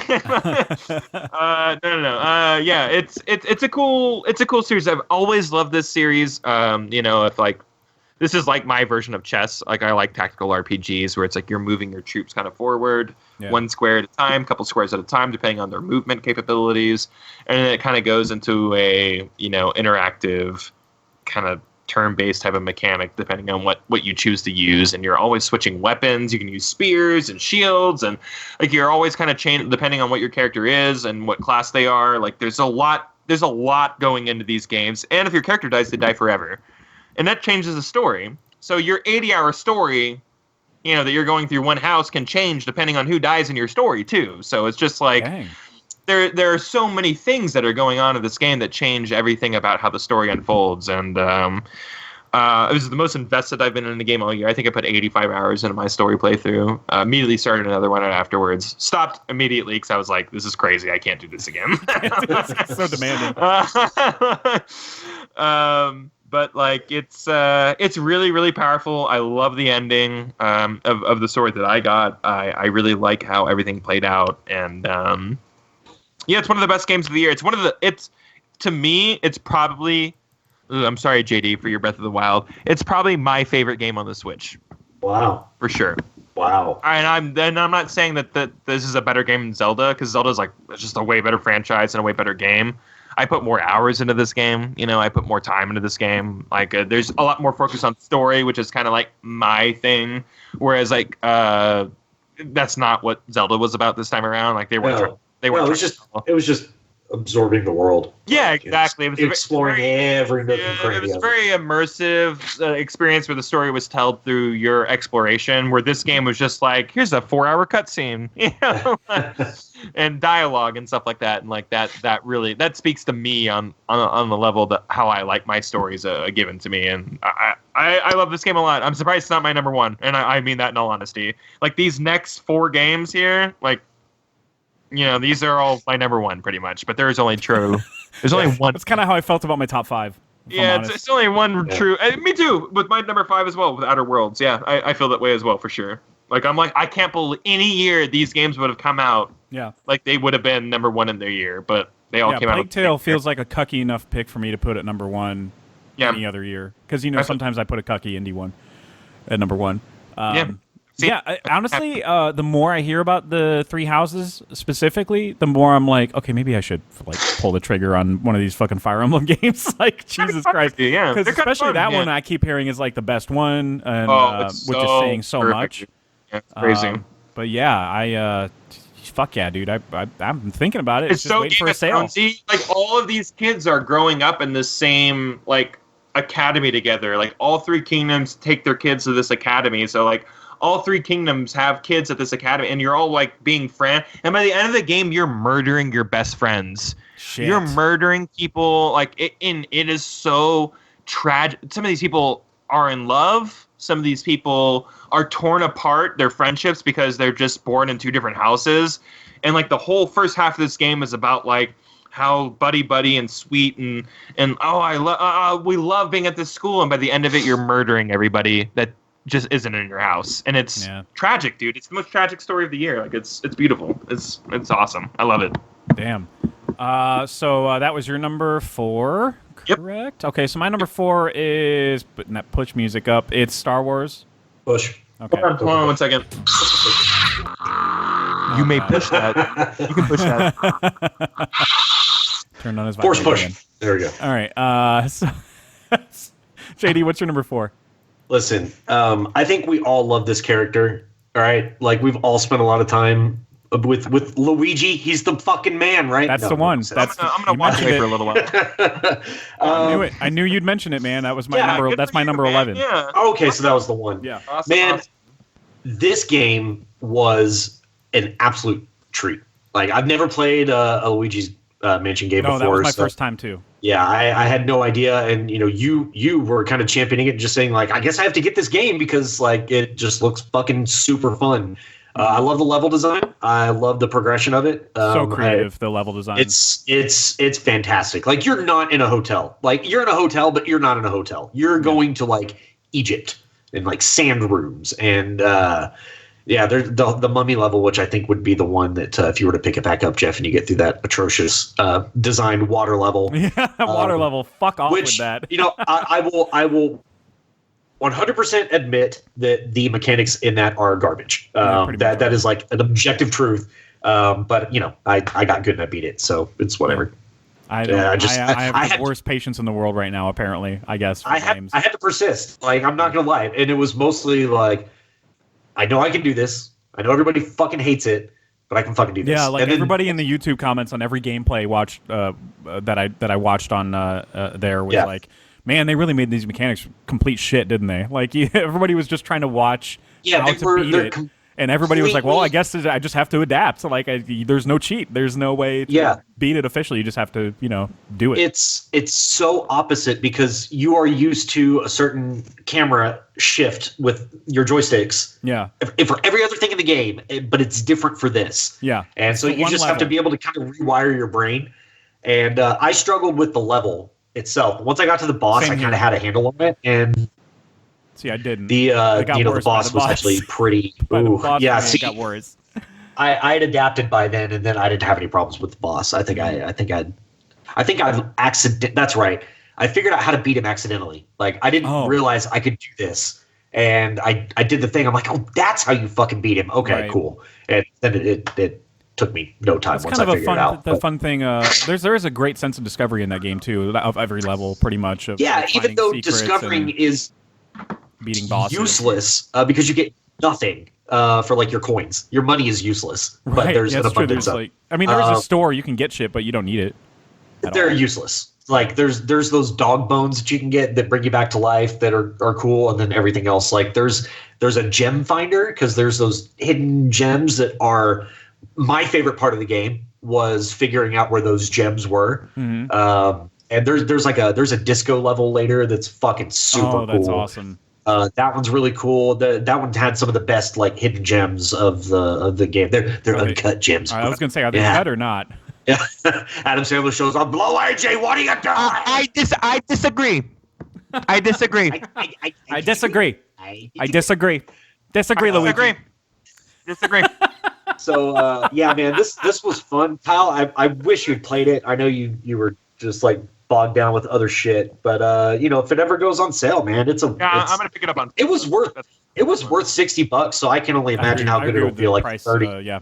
The full price is actually because in my opinion. I got about 15, maybe a little bit more than that out of the game, and I got 100% completion on all the gems on each level. And, I had to feel my completist. I didn't go that far because sometimes I was just like, well, I guess I just can't get to that one. Fuck it, and then I'd have just there are some that you are gaming not. Persona Jeff is like, well, that's a little too hard, so fuck it. Yeah, fuck it, move on. I actually, this game was responsible for the one moment of PTSD that I've had after the tornado. There's some you're sucking things up with a vacuum, right? So that's a cyclone. That's like literally what a tornado is. So there's an upgrade to your vacuum that you get where you can plug into like a power socket, and you have to destroy big items. So there's like a pirate ship level. And you've got to move an entire side of the building out of the way. So you plug into the wall, and the sound of the vacuum is the exact fucking sound that I heard in the tornado. Like, it was so fucking surreal for me. I think you should I think you should sue Nintendo. I should. Yeah, nature. I mean, just you should sue Mother Nature it was, too. It was trauma. I should. Yeah, you know what? I'm gonna sue the fucking sky. Yeah, man. I'll tell you about a guy. You know. Yeah, if you guys know any lawyers, preferably. Yeah, I know a guy who can help you out with that. Yeah, I disagree. Yeah, I disagree, Luigi. I disagree. I disagree. Fucking hell! Now I want to rewatch that movie. I've seen it already twice. But the movie's so fucking great. Sorry, Uncut Gems is the reference, everybody, if you don't get it. Anyway, this is how I win. Good game, man. This is me. This is how I win. This is me. He's doing a really good job. We're being assholes right now. Yeah, Luigi's great, man. I think that of the year, one of my favorite levels, period. In any TV game was the movie set level where you have to like travel between TVs to carry parts, parts from a certain room, and then at the end you have to have like a big giant Godzilla fight, and that's a lot of fun too. To use your Guigi to like turn to throw a fireball back at him. That's a lot of fun. Right. Guigi should be the dumbest mechanic ever, and it's not. Yeah. It is used so well. I was like, this is stupid. This is so fucking dumb. A Guigi. Yeah. Nope. You have no idea. But it's so cool. Clever. It's clever as fuck, dude. Yeah. Yeah. Okay. Everything about the game is like that, though. Everything about it, like going into it, I was just kind of like, this is gonna be stupid, and then everything about it was like, oh, that's a clever way to do that. Like, right. I was kind of like marveled at every turn, more or less. Yeah, it was cool. Also, one thing that I've heard mentioned a lot in like review and recap videos is the facial animation on Luigi. Like when you actually get those close-ups and everything, like because the cutscenes are just like woven into the gameplay. Like if like you end a cutscene and you're in a fight and you might think you're still in a cutscene because it looks the exact same. It's kind of crazy. But his facial animations and everything when they zoom in, he's like Mama Mario. Like it's fucking crazy. Yeah. The way his face looks, and I don't know, because that's the only way that he emotes, because he doesn't say shit. He's just stuttering and calling for Mario the entire. Right. And Mario, hello. That's how he says. Hello, Mario. I can't handle this. Hello, Mario. Kyle, what's your number 3? Holy shit, we're on 3. Oh, good. My number 3 is something that I know definitely off the top of my head because I have the list right in front of me, and it's really cool that I have it in front of me because then I know what it is, and it's definitely... That's going to get old soon. Star Wars, is that a push? Push it. Slight push. Push. All right, my number 3 is the last one that I have that you guys don't know about. It's Observation. It was my number 1. This is the one that was my number 1 for a long time. This is how it won. This is how it won in all the games in Jeff's list. Okay. Yeah. But I've mentioned I've talked about it before because during the mid-year top 5, it's a game where you play as a ship's AI, and I thought that was automatically what hooked me. Like that's so cool. It's got its inspirations from everything you know from sci-fi, like 2001 especially. I've never heard of that one specifically. Oh, yeah. But, you've heard of 2000, but not 2001. But this one, I mean, you're pretty much playing a HAL type character. Your name is Sam. I think your name's Sam. Same type of personality traits where you're just kind of deadpan about everything, and you're asked to run diagnostics on the ship. This is my favorite part of the game too, is like when you're asked to run diagnostics and you kind of have to cycle through different screens and like, I don't know, figure out. There's like a little bit of like puzzly mechanics where you have to like pick a matching, I don't know, thing. It's really hard to describe. But you gotta pick 2 matching things and then run diagnostics on it and stuff like that. I love the diagnostic shit. Like I was kind of like clamoring for that a little bit, even though I didn't know I wanted it, because no other game has explored that. Anytime that's just like, hey, ship by AI, run diagnostics, and then just go beep, boop, beep. Okay, well, the ship's broken here, and I'm going to go fix it now. Like, this game is actually requiring you to run the diagnostics and figure out how to do that internally, and I thought that was a really fucking cool thing to do. But on top of that, it's a great sci-fi story. There's a lot of mindfuckery going on in this one. There's some interstellar aspects of it. Okay. Is it about love? God damn it! I'm trying to think of a specific movie, and it's failing me. But it's about love, Tars. Right. No, it's not. It's Damn It's it. not about that at all. But Damn it. the AI is continually getting a feed from like an alien presence, and the alien presence very much resembles like the monolith, but it's not a monolith. But there is no like body. It's more or less that's how it's like 2001 is that there's no actual alien body or whatever. It's just like an alien being that you're communicating with. Is it like the board in Control? Kind of like that? How do I not remember that? It's just whenever the board is explaining something, you just see the upside down. Yes, pyramid thing. So, Yeah, I was it's gonna like say that. that you know it. Yeah. Yeah, I know it. You know. But this one's rad, man. You start out, you're in orbit on Earth, and then suddenly you're in orbit on another planet, and you're like, how the fuck did we get here? The ship's all fucked up, and this is like all the stuff that's right before the title screen is you lose contact with your crew. You're trying to figure out what the fuck happened. How did we get here? I think you're in Jupiter or the rings of Jupiter or whatever, and the AI realizes that he brought them there. He's like, I'm pretty sure I did, but he doesn't understand what's going on. Yeah, man, there's a lot of fuckery in this game. I'm telling you, I'm trying to avoid a lot of spoilers, but it goes down a deep sci-fi rabbit hole, especially in that third act. Shit starts breaking. Event Horizon is another great comparison for this game. Oh, okay. All right. Yeah, it's kind of fucking nutty. I love it. Love it so much. And another cool mechanic as your AI is how you can move your consciousness into like an orb, so you can go outside the space station. Oh, wow. And, wow. That's crazy. That was a complaint that I heard from somebody who was like, man, it's disorienting when you're out in space. And I'm like, yeah, space. Huh. What do you know? It's space. In It's a vast vacuum and black. that's trying to kill you, that's fucking weird that it would just be very disorienting and Can I not just comfortable. take a second for that person? Why don't you orient me for me then? Which way's up and down? Yeah. Go ahead. It was like very, in very real easy space. to get lost going, which part of the ship is this again? Where is it? And then you get turned around very, very easily because it's space. And you have like a full 360 view of it. So, I mean, it was supposed to be difficult. And that didn't frustrate me because that was part of the immersion. It was supposed Part to of the be like, gameplay. yeah, it was supposed to be like, I don't know where I am. Where do I go? Yeah, it's really cool, though. Highly, obviously recommend it. It's my number 3, which means I hated it. So, JD, what's your number 3? One. Oh, this is definitely getting pushed. It's Death Stranding. Yeah, can we push that? Yeah, we're pushing it. Kyle, what's number 2? I gotta be honest. I know it's getting pushed. So let me just say my piece right now, and it'll just be a very small thing. This was my number 1 even after I beat Death Stranding for a long time. It was Control. Oh, wow. Yeah. Is it a push? It's a push. Oh, we're pushing. Yeah, of course it is. Okay. Because JD's choosing right push here. So my number 2 is Death Stranding. It's a push. That's a push? Okay. Jesus Christ. JD, what's your number 2? Jedi Fallen Order. There we go. We're talking about Hold on. Yeah. Oh yeah, baby. Get some of that higher ground. Yeah. Kyber crystal humming. All right. Sorry. Go ahead, JD. Oh my god, that's fantastic. I can feel your Star Wars.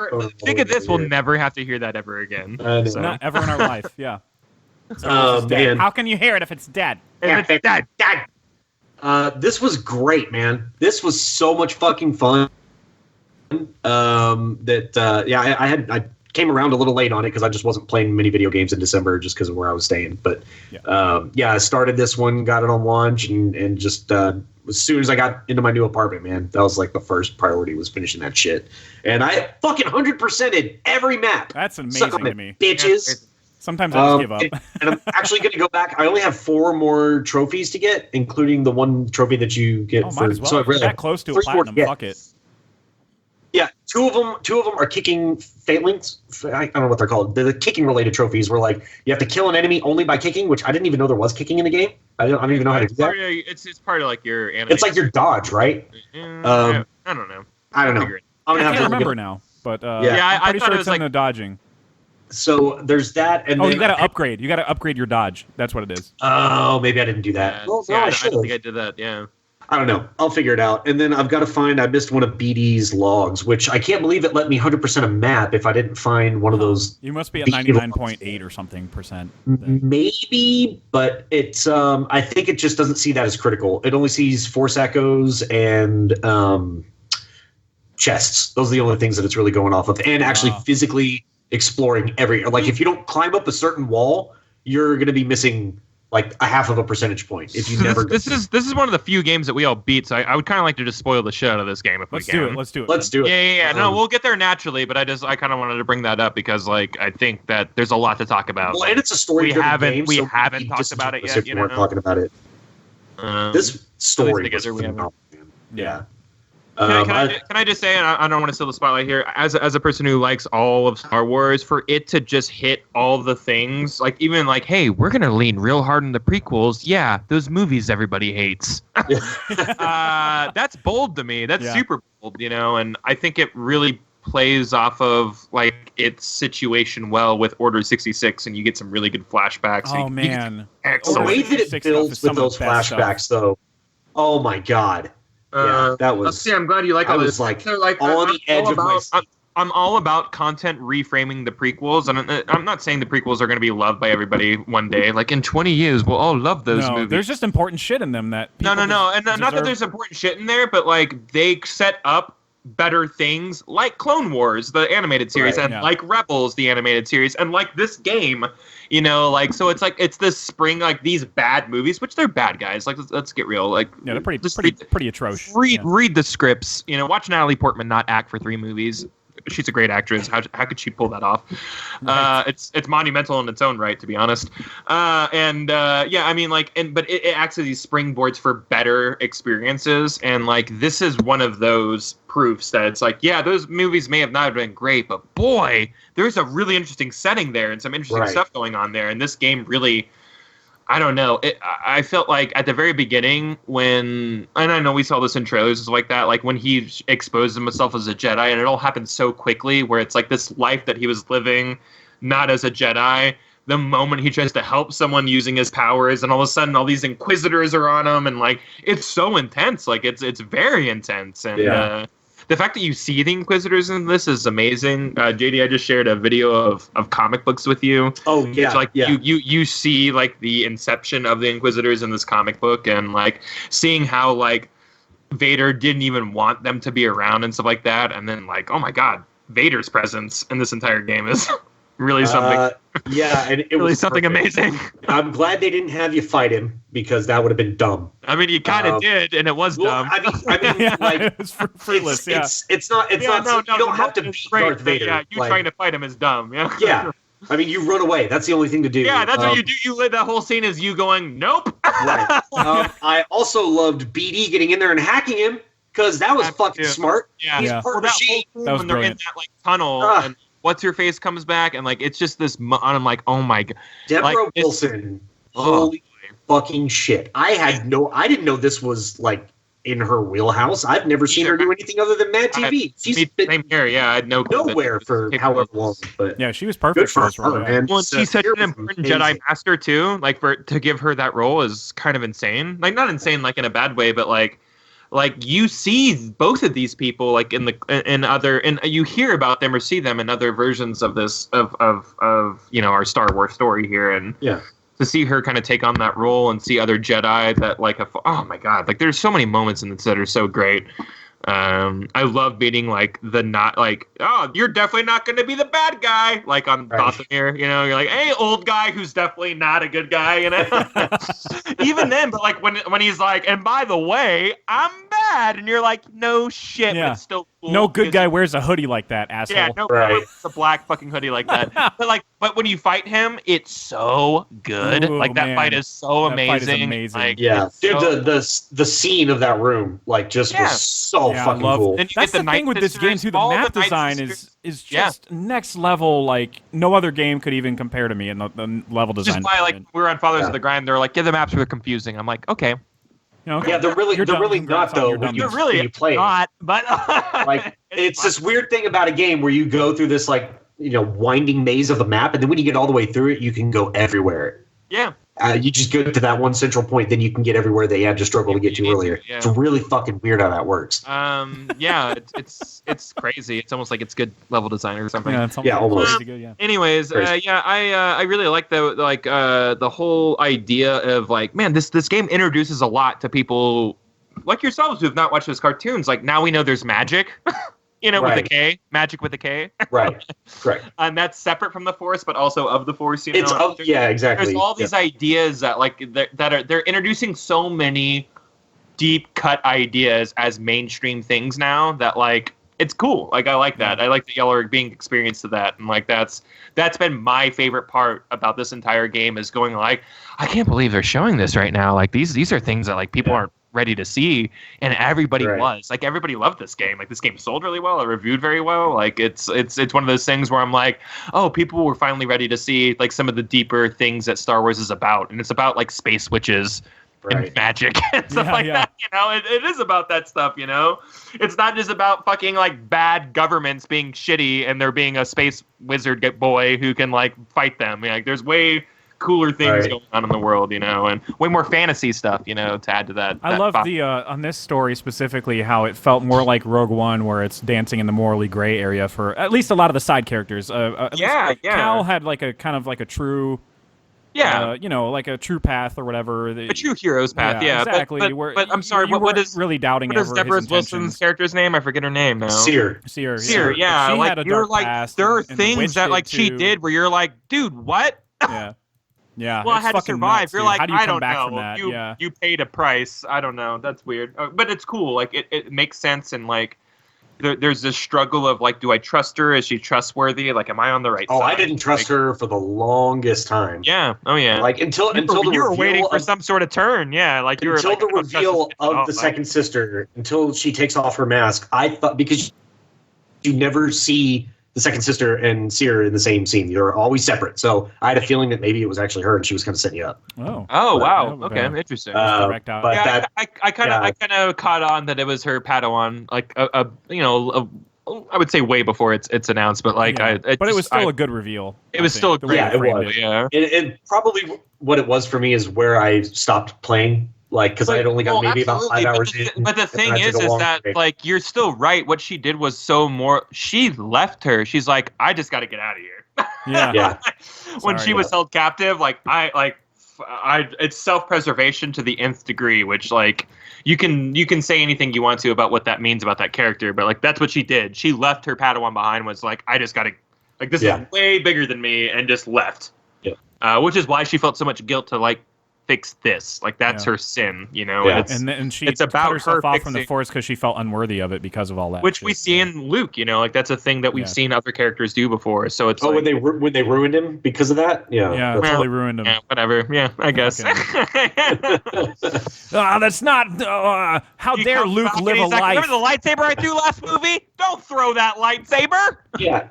It's really cool that Star Wars is exploring like these elements of PTSD and just trauma in general. Like because Star Wars is so typically lighthearted and I don't know. Like this game shows like the Order 66 moment where like they're hanging out with their clones and they're like, they're talking about like what they're gonna do that day. Like, I've learned so much from you, and like like as a Padawan, like your buddies like with your squadron, and then one day they just take their guns out and shoot your master.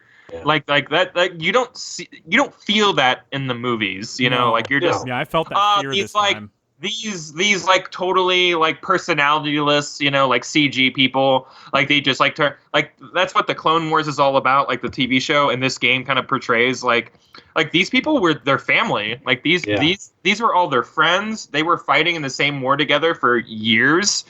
Like people were dying, but it was kind of the same few people that was always in your squadron,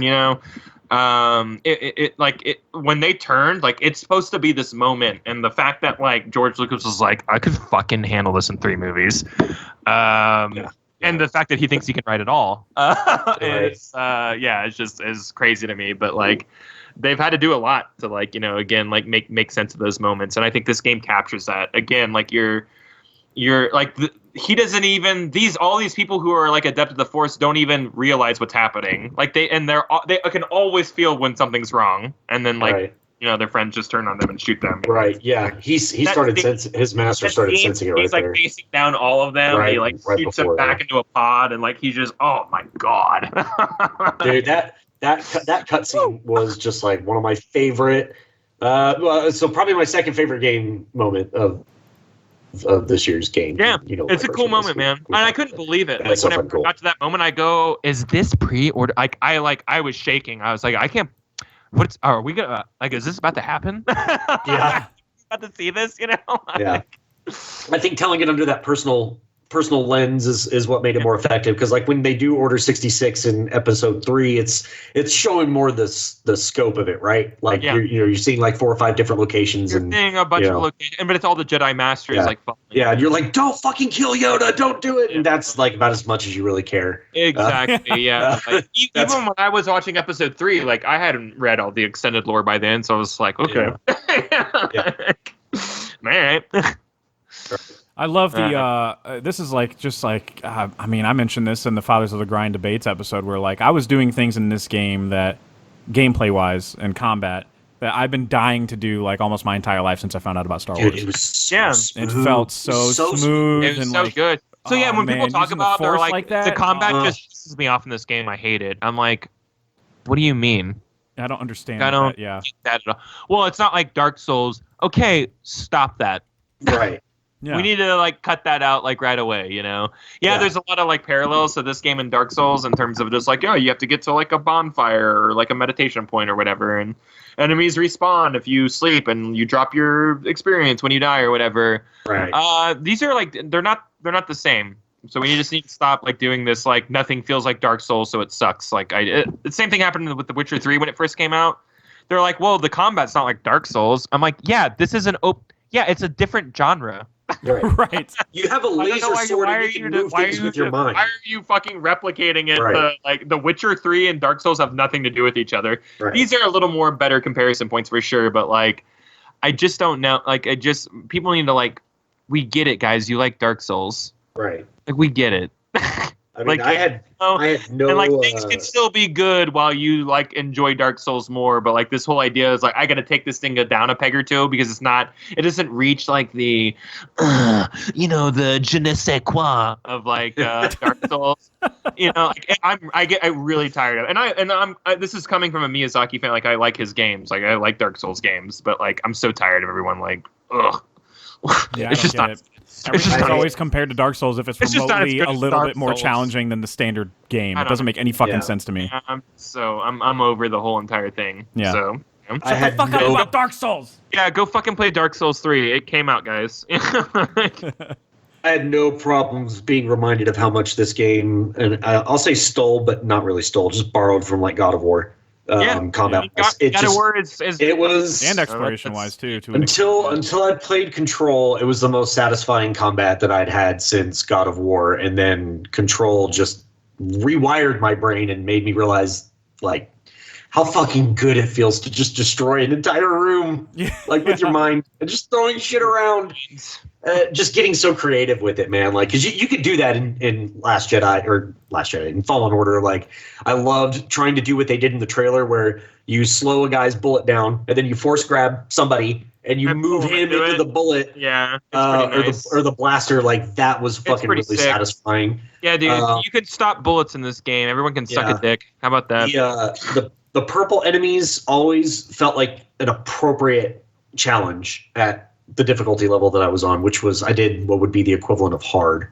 Jedi Master, I think, the second from the highest. It was fucking satisfying, dude. Like when you get to a checkpoint, especially when there's a drought on those meditation points, which there were like 3 or 4 distinct moments where I'm like, can I please fucking save? It's been like 30 minutes. Yeah, it gets dire sometimes. I feel that. And then there's some areas where there's like 2 within an eyesight of one another, and you're like, but why did you do that there? Yeah. I needed that back there. But the map design was just phenomenal to navigate through, and shortcut's so good. Like when you create a shortcut, you're like, this is really nice. Zepho, the one with the ice tunnels in the bottom, was so cool. Yeah. That was really cool. Going to the planet where you literally go to in all of Star Wars canon to create your lightsaber was tops. I'm telling you, dude.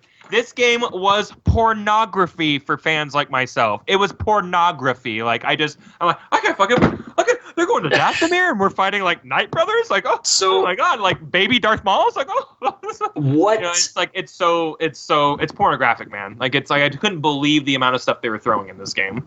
What do you guys feel about this? You guys might have heard this theory, you might not even care, but a lot of people think that Ilum, that planet with the kyber crystals, is actually eventually turned into Starkiller Base.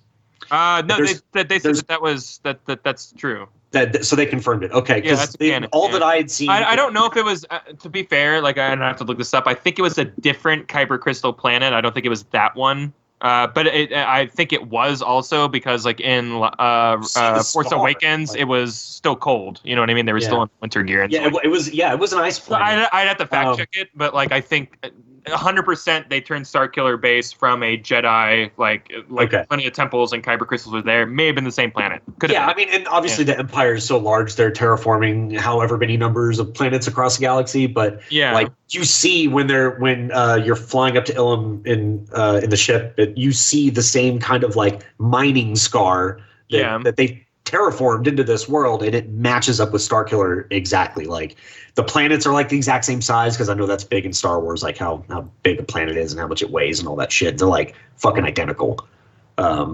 So yeah, I don't know. That's a fun little bit of trivia I never would have ever considered. Cool little tie-in there, man. Yeah, definitely. Yeah, it's rad as fuck. So that was JD's number 2. We're gonna do honorable mentions now. Some of which you already mentioned. Luigi's Mansion 3 is one of them. You guys mentioned Division 2. That's actually in my like 17 or something like that. Yeah, it's fun because I had so much fun playing it. I liked the first one more than you guys. Well, at least more than Kyle. I don't know if I can't remember if you played it, JD. I didn't play the first one yet. But I just thought that they expanded on things like perfectly, and the maps were better. It just felt fucking good to kill people in that game. So that was another one that you guys already mentioned. You guys mentioned jokingly Gears 5. That's like my number 20. I fucking love my time with that game. I don't know. It just moves. Man, it just plays really well, and the story actually exists. Not just exists, but it's like good.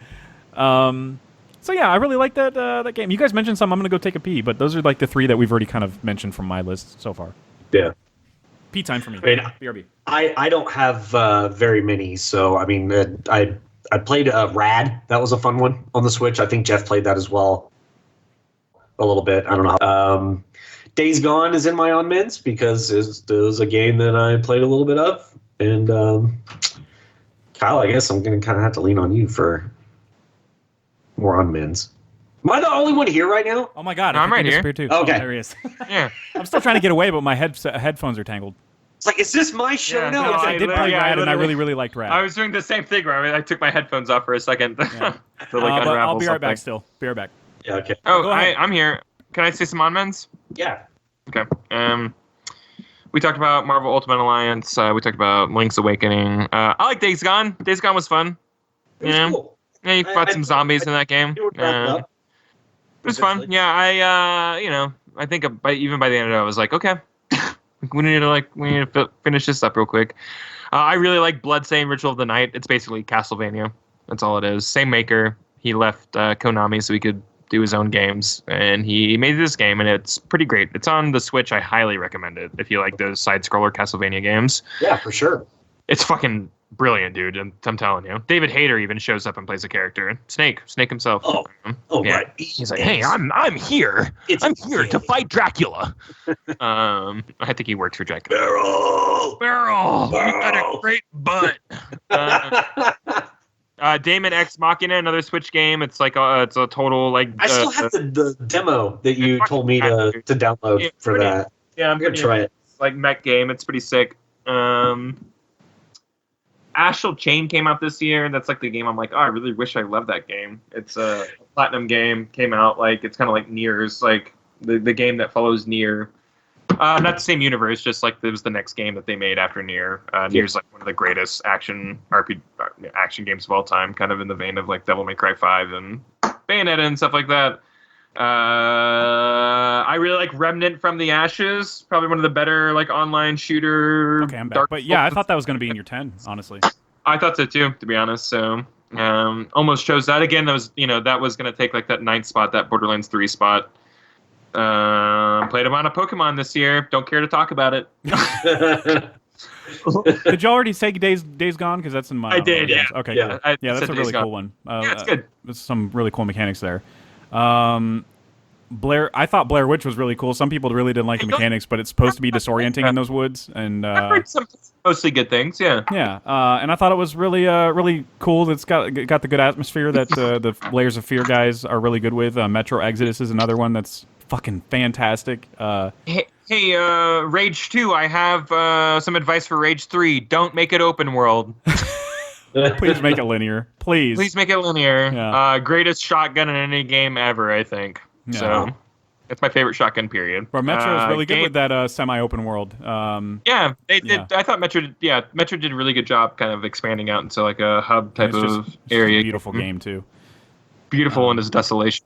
Yeah. I have, Mortal Kombat 11 had a very okay story. I think I'm like over Mortal Kombat now, where I'm like, oh, these stories have been a lot of fun. And I played this one, I'm like, okay. I have to mention Disco Elysium. I think the writing in that is like just dialogue from a dialogue perspective. Well, and because a lot of the dialogue's internal, so I guess it's all dialogue. So I mean, that's just plainly some of the best writing you'll ever see all year. Specifically from a dialogue, how everything is written. Because it is, I mean, it's a game by a novelist anyway. But it is an RPG. It takes place in like another world where a revolution happened. Like some type of communist or whatever revolution happened and totally fucking failed. So everything has kind of gone to shit, but you're a detective trying to solve a weird murder case, but you had a weird, I guess, bender the night before and you can't remember anything. So you're kind of having characters explain things to you as you go along a murder case. So amnesia's a big part of it. What is this, real life, the video game? Yeah. So I can't remember anything, funny. and I'm a detective. It's funny, you meet your partner for the murder case, and you're like, cool, what are we doing again? And it's just so funny to see his reactions, like, are you serious right now? Like, because there's so many decisions to make in the conversations. It's funny to go there sometimes and see them get mad. Yeah. But yeah, it's standard RPG stuff. And there's just more choices than normal because it's focused on pointing and clicking and the writing. It's not so much. There's not much more gameplay than that. But the writing is so fucking impressive that I had to mention it. I liked Outer Wilds. You guys can suck it. I really like that game. You guys didn't play it, though. I don't have anything wrong with that series.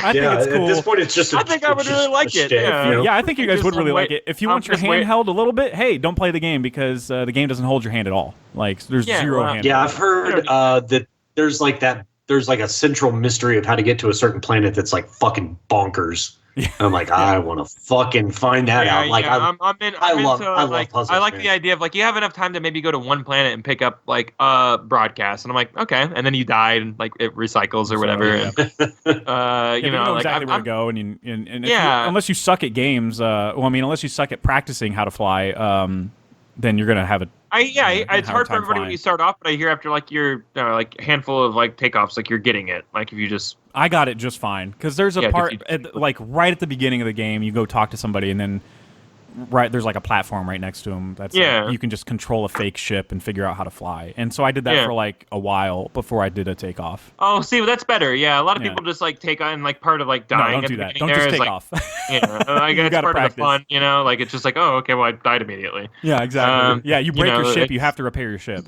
Yeah, imagine that.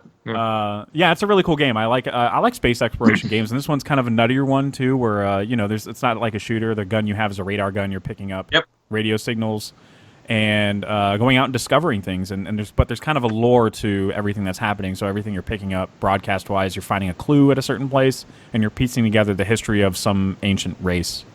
That's crazy. I'm into all of that. It's really cool. I had my first VR experience this year with Ace Combat 7. Wow, I didn't know that was VR, but that makes total sense. I mean, it's a regular game too, but yeah, it's got VR components, and it was exhilarating. I've never experienced. This is my first VR experience ever. I've never done any of the other like proto VR stuff or anything like that. I experienced many moments of like the plane like going like down and like my stomach like oh god like rising up into your throat. Like it's absolutely terrible. Like you're totally locked into it, and like we're like it's so much fun. I had a lot of fun playing that game, and I'm sure there's 1,000 better VR games that came out this year. Only one I played, sorry. Yeah, I think that's it for. I like Warhammer Chaos Bane. It's a Diablo 3 kind of clone with the like Warhammer those type of games. I played Darksiders Genesis on PC, but I'm kind of holding off on putting that any higher or anything because I want to play the console version with you guys because it's very fun. I'm gonna get that immediately. Diablo-esque type game too, so it's so much fun, dude. I'm like, why aren't Darksiders games like this all the time? It's so great. Hard same. But JD, did you mention all of yours already?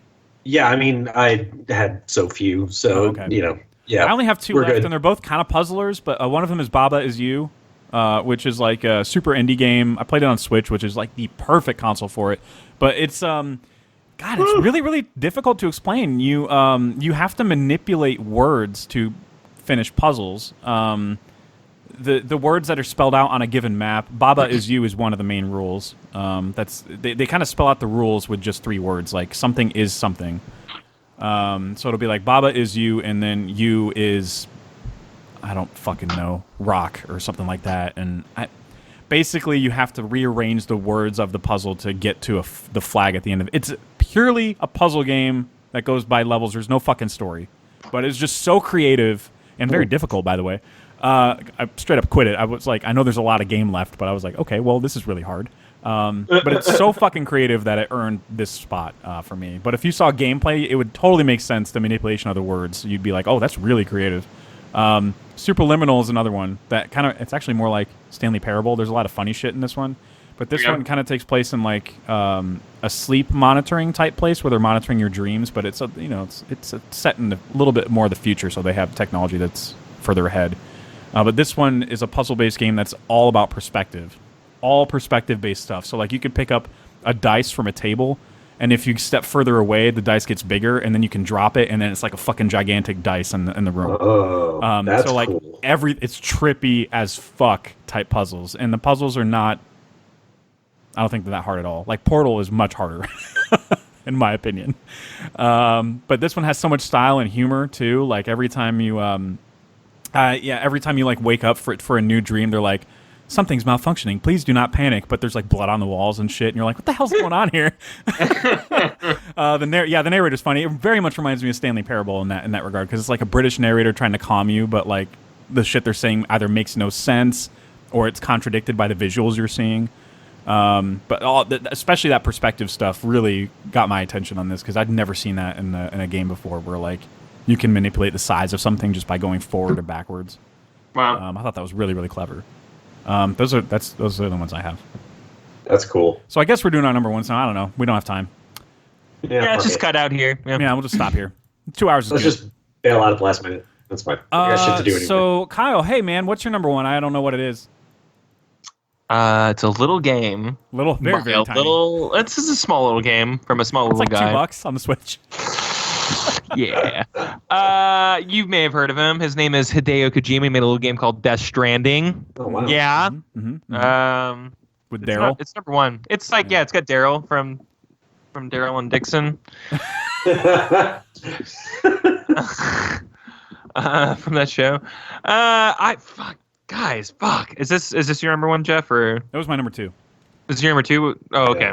Let's So it gotta came talk real about close. And then JD hated it clearly. So You clearly, I mean, of course. I both hated this game. It's fine. Clearly hated it. No, it's fine. This is wow, holy fucking shit. Like, this is like one of the best stories told in video games probably ever. It's very it sets itself up so well in its world, and you really understand why everything is the way that it is, and then it just kind of just starts unraveling. And there's such good performances, man. Like, everyone's passing around that like Deadman performance right now, which hopefully hasn't been spoiled for you guys, but like he's just pouring it all out at the end. Just like a lot of emotion and a lot of stuff like that. He's I'm sorry, the black actor, I forget his name, man. I'm sorry. I don't remember who it is either. You know what I'm talking about? Yeah, I know who you're talking about, but I don't remember who the actor Skull is. Mask the entire game, yeah, but I forget the actor's name. I'm sorry. He's fucking fantastic, standout in the entire game. Even delivers one of the best performances in the entire game, just period. And it's just so good, and you can't talk about it. Like, it's not about anything. I just, on the off chance that you guys like pick it back up again and play it, there's such a story there for you guys that like it's So inventive. It's just crazy. Yeah, this world that they created is nuts, and I love all the rules. And let's get into the gameplay though. Like that's so how we play games, right? Yeah. Everyone was worried about this like game being like a walking simulator, which guess what? It is. Nothing has ever been more entertaining though, in terms of just walking around. Like walking has never been so entertaining, is my meaning. I would agree with that. I feel that like there's a lot of perils along the way, so like it's up to you to choose. You're in a pretty open world, I would say, and it's up to you to kind of choose what route you want to take, and you can make that as hard, as easy, as long, and as short as you want it to be.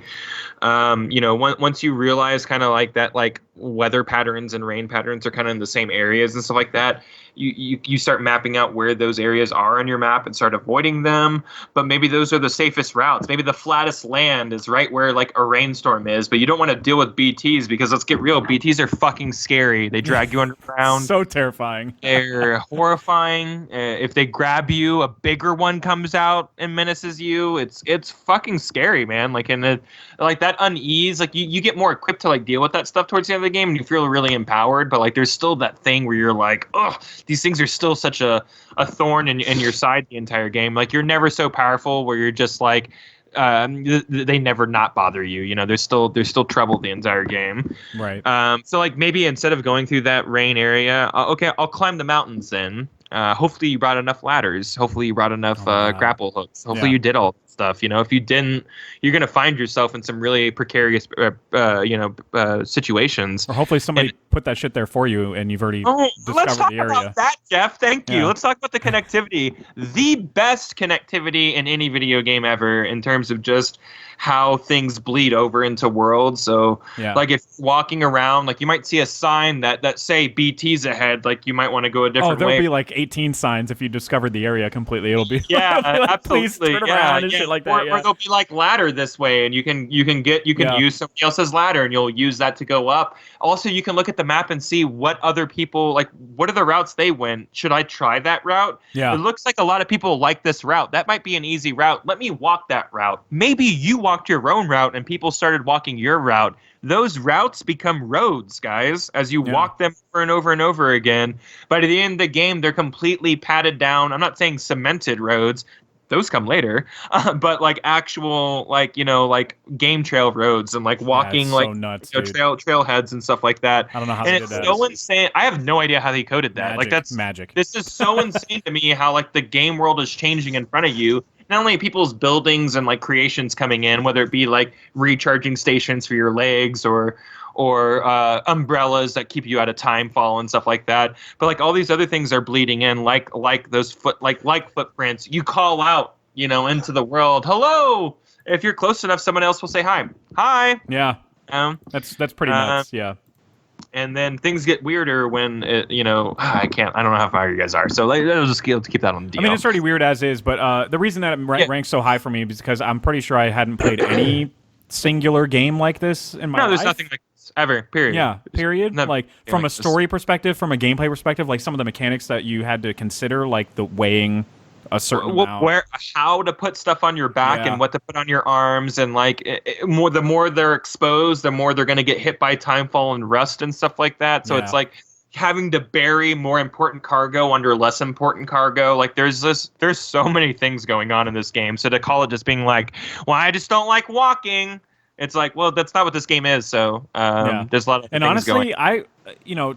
11, 12 hours into it that I am, I thought there'd be more walking, honestly. Like the distances, especially if you're mission focused like I am, they're just not as far apart as I thought it'd be. As I thought. No. You might run shit happening between missions. You may run into some obstacles where you're like, how do I get over this river? Real quick. But like, they're never so insurmountable where you're like, oh, I can't believe it. Now some do feel kind of long as you get further into it.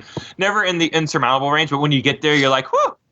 All right. Like, well, I'm glad I'm somewhere now, so I can like get new shoes. And, oh my god, dude! There's off the first part of the chapter 1 or whatever 2, maybe, where you're about to leave and go to a totally different place by boat.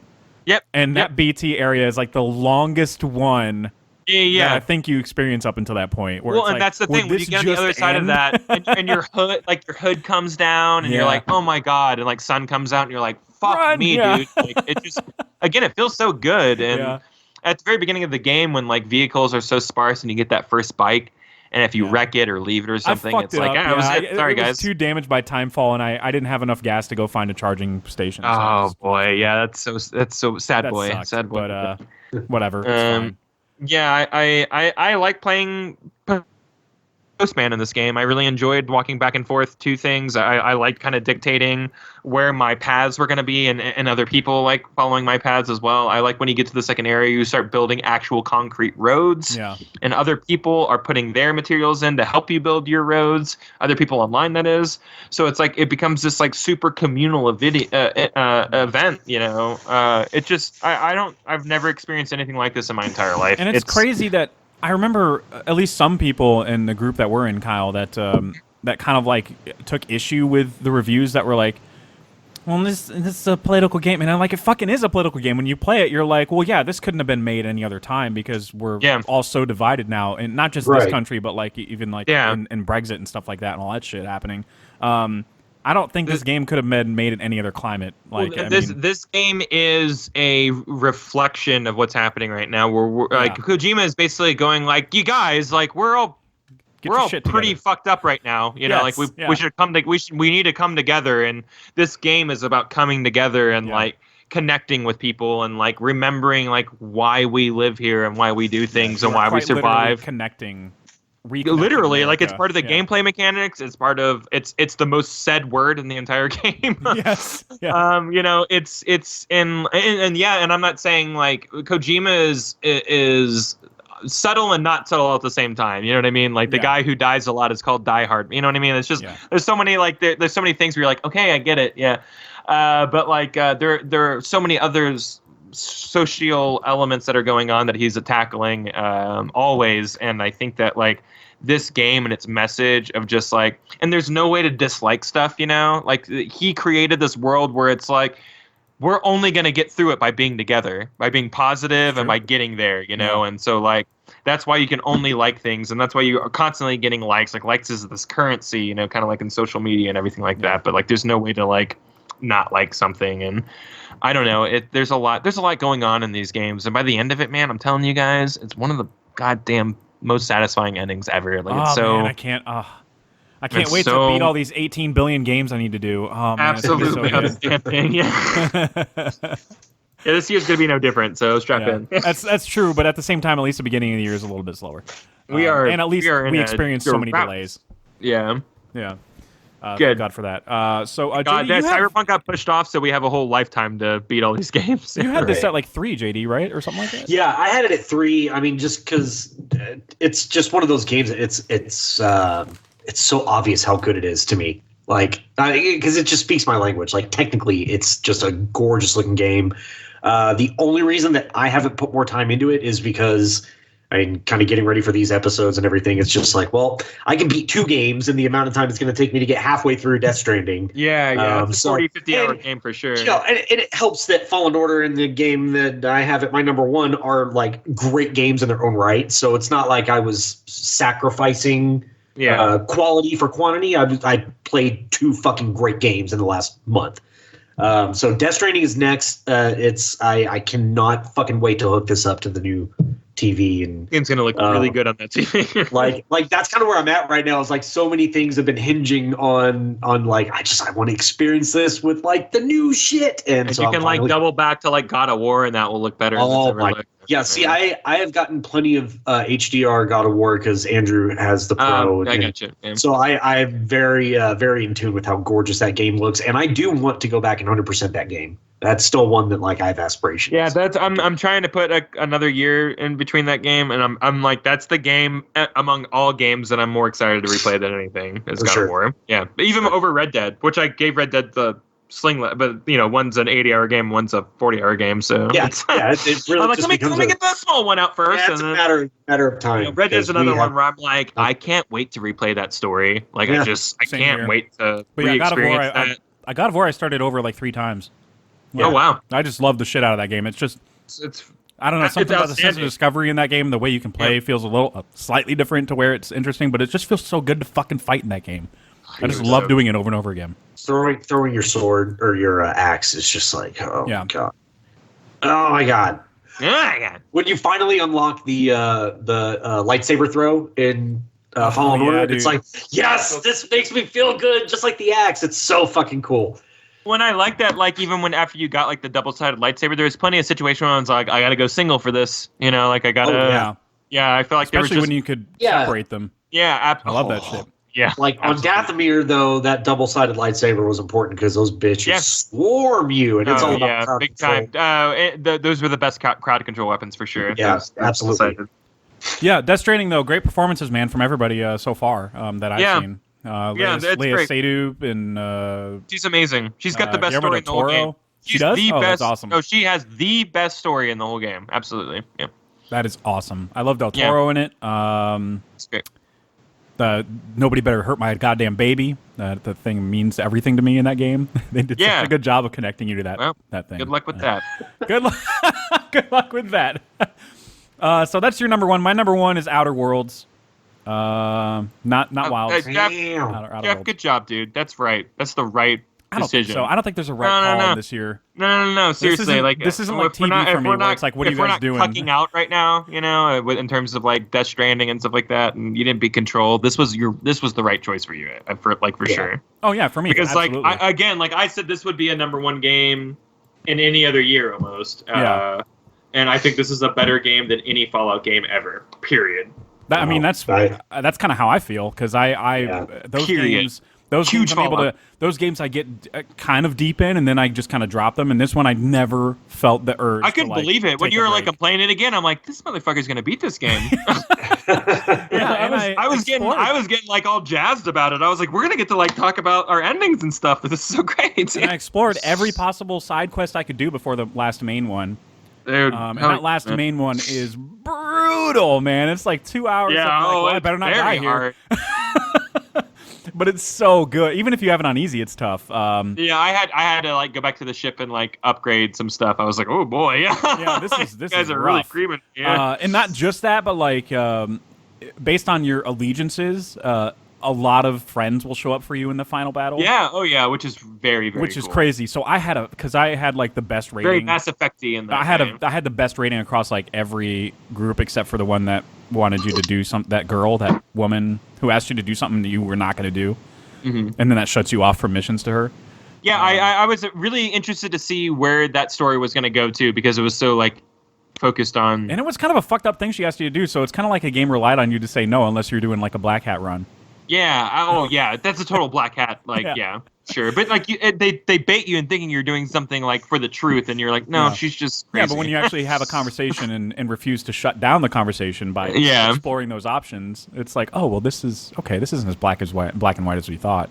But yeah, that ending, I had so many fucking people show up, and they kept getting in the way of my gunfire, so they kept turning on me, like, because anytime you fire at anybody, like they're like. Immediately they'll turn on you, and then it affects your relationship with them, with that group of people. They're very small. Not into active shots. Yeah, it's like, well, don't get in the fucking way of my shot, idiot.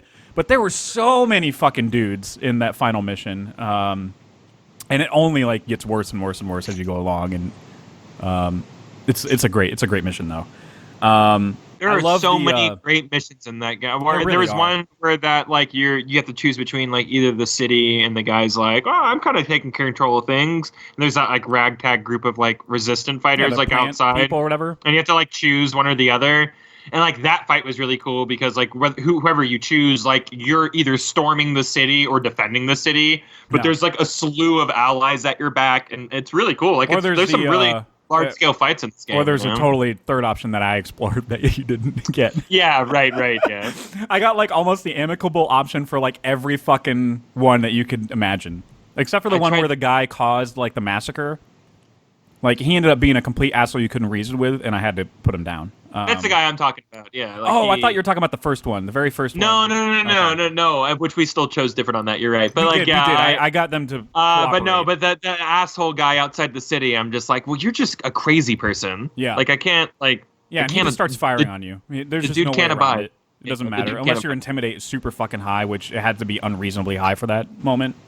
Or some skill has to be super high for you. Well, that's the other thing. I really just relished in the idea of like I had my character at like max talk, max like everything. You know what I mean? Tried Like to do that as much as possible. Where like, and it felt so good just to be like I can just almost talk my way out of anything. Like I'm just totally a silver-tongued badass, you know, who can just like walk around and do whatever he wants to. And I played that up a lot. Where like by the end of it, like I don't know how good I left the galaxy in shape, but like it's a cool place for me. So like a lot of decisions I made were really selfish and really like, you know, like not bad or good. Like I'm talking, I did such a gray hat run, dude, man. Like it's really cool. I really enjoyed the ending. I almost did too much white hat to where you'd be like, Jeff, come on, mix it up a little bit, because everything was 100% except for the assholes, the asshole corporation or whatever that runs everything. Yeah, they hated me. Yeah. But like at the end, especially, they ask you to like kill somebody, and I basically told her to go to hell, and we started shooting at each other. And then I couldn't go back to that city anymore, which was like the coolest fucking city. It was like that corporate city that everything was like commercialized. Oh yeah. I like that place. Yeah, that place did really you talk cool. that girl into going to like kill herself or whatever? Where like she's like, are these like, what are these centers that everyone's talking about? And they're like death centers. You're like, I don't know, you should go check it out. But she's like being such a bitch. She was a bitch, and I don't know why I didn't do that. I should have told her to do that. She was being terrible. She was being the biggest cunt in the entire world. And I was like, I don't know, it's a vacation center. You should go check it out. And like when you go there, you almost get they murder you on site pretty much. Yeah. There were so many fucking machines when I walked in there. I was like, oh, this is like the wrong place to be right now. Yep. Absolutely not. It's a retirement center. That's what they called it, but they don't retire. Yeah, they just exactly. Waste you. But you go to like a paradise island. It's literally like the theme of the island, but like instead they just kill you like they do in the island. There's so many great detailed stories like that are just small throwaway. But they can go any way too. Like you can just be like, oh, I'll go check that out for you, and then you shut down the entire retirement center, you know, and like you can do a lot to destabilize planets and. To say that this game was like a lesser Fallout game, which is how they pitched it, they're like, yeah, it's like a smaller scale. I'm like, this was so bigger in idea and like consequence and everything that like you guys underplayed the shit out of it. And thank you. I appreciate that. I appreciate that. You underplayed. You could have said, hey, this is just Firefly the game. And it is. And it is, but they never said that. They wanted you to discover that yourself. No, they're like, yeah, we have a cool hot mechanic chick, and we have a cool like gun-toting priest guy, you know, and we have a right there. I mean, like there's literally every character in Firefly like is on your team. You know, like it's the coolest thing in the entire world. And you do a lot of Firefly like stuff, including like the Federation being, you know, like we rule everything and space and West. Yeah, you know, and stuff like that. It's very much like a space western, and then I'm like, well, then it's just Firefly, especially because you got the ragtag group of a crew that's got different occupations. The common area being the kitchen, and everyone's always in the kitchen, like hanging out. Yeah. And like, oh, this is so Firefly. Like everything about this. Fuck. And it's so Mass Effect too, just having that ship, having that like place that you always go back to like chat with your people, and they're like, hey, I want to go les out with a girl on a space station. And you're like, let's explore this storyline. I want to explore. Yeah, I want to help you do that. Or if you're like a space bigot, you could be like, no. So like you could literally be an asshole in this game if you want to. Like, so there's dude, this is a wonderful #1 pick. I'm telling you, like this is. I fucking love this game, dude. I couldn't put it down, and I can't wait to play it again and just be an asshole. So there is a part. At least we have a mutual friend that, in the first person that you pick up, that's not Parvati. The preacher guy. Murders him. Yeah. He totally murders him. So like you can just murder people you encounter. It doesn't matter. Your gun is always out. You can murder everybody. Before you befriend them and put them on your team, you can murder people. Like and then you never get that person or their story. Which I took that character and we went on like a spiritual drug quest together, and that was I did too. That was so much fun. Yeah, it was one of my favorite. Yeah, it was one of my favorite. Things. It was awesome. It was such a good payoff, and for him to be like, "Whoa, cool, my life is a lie," and I'm like, "Yeah, sorry." Yeah, right. Yeah, he's like, well, I guess this didn't work out the way I wanted to, and I'm like, "Yeah, this is not the answer you wanted." Can you still hack for me, or what are we? Yeah. Are you still able to like, shoot people? I always had him and Parvati with me, just because I don't know. I just loved our rapport, and I lockpick. They were my main team as well. Usually, yeah. I really like the pirate chick. Yeah. Like that you get, like you know what I'm talking about? Like the short-haired pirate chick? Yeah. Ellie, I think. I think so, yeah. But then she started pissing me off because she's like, but I'm all about order. I'm like, you're a pirate. Yeah. Makes no sense. She's like, but I'm about order. Like, you have to have order, because then there'd be nothing for me to pirate. I'm like, no, I'm out on this. I don't like that. I don't like that. Yeah, I barely had her around. I did have Felix around occasionally when I'm like, okay, I have to go charm the socks off this guy. So I'd bring Felix with me. Felix is so charming. He's such an outgoing dude. Yeah. Yeah. That's who I had with me when I I like that. I like whenever I get off the place, I'm like, who do I bring? And like, you should be bringing someone different every time. Like, you may have like your go-to like fire team, but like, it's cool to think about, like, I'm getting off on this planet. I should probably bring the robot because he's like intimidating. He's got cool mechanics. Yeah, and he's funny. Like, he's the funniest character in the entire game. Yeah. He just like says things in a robot. Oh, and it's the just girl so that you meet great. on that planet, she's like a black girl. I don't remember her name. Oh wow, she's great too. I like her a lot. Yeah, I do. Yeah. I'm super racist. Yeah, but she is black. I called someone. I was trying to describe Death Stranding. I'm like, the black guy. We're just batting 1,000. Dead man, black guy, dead man. Wait, that's wrong. Don't say Is that. That name? It's not black man. Anyways, yeah, we're racist. It's fine. Racist podcast. Enter racist of podcasts. Enter racist of champions. Yeah. Jesus Christ. So JD, how much did you play this? Did you get to recruit anybody in your team? No, I did like the opening hour maybe, and I kind of go to the first city at that point. Yeah, I just wanted to get a little bit of a feel for it because I mean, you know. Yeah, dude, you love this. I know you've had your share of Fallout, so you would love. Oh yeah, you're gonna love this. Yeah, I'm very, very curious to get to this one. I might play it and Death Stranding at the same time. I don't know. They're if that's too very ambitious. opposite of each other, and that'll be perfect. Okay. Seriously, okay. yeah, because like Death Stranding will leave you going like, ugh. Yeah. Like, what a bleak fucking. Right. And that game's like just fun, and like you're like, oh, this is jolly as shit, and it's still got stakes. Like, I don't want to like, it's not as it feels good. I like that game quite a bit. No, it's just two totally different tones. Very so. big tone difference. Outer Worlds definitely has a lot of humor in it too. That's what I love about it. I totally agree. Whereas Savage Planet is like almost all humor. Even the combat's ridiculous sometimes. There's one in Journey to Savage Planet. There's one plant that's kind of like got like a laser eye, where like it scans an entire area, and it's like a wide area. And if it sees you, it throws grenades at you, and you're surely dead. But it's a melee only plant. You have to find a way to sneak around it using various walls or rocks or whatever. And then when you go up to it to kill it, you just poke its eye. That's so fucking funny, dude. Everything's ridiculous on that. But yeah, Outer Worlds does have some humor. It's not the same level. Once I saw that Savage of the Journey, Savage to the Savage, Randy Savage is on Savage, Randy Savage Journey Planet.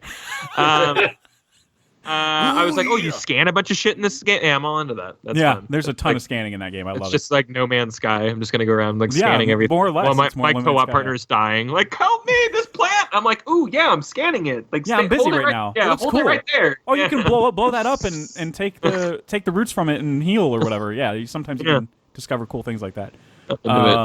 JD, what is your number one? And control yourself. I will try it. Correct number one. You did. I did the thing.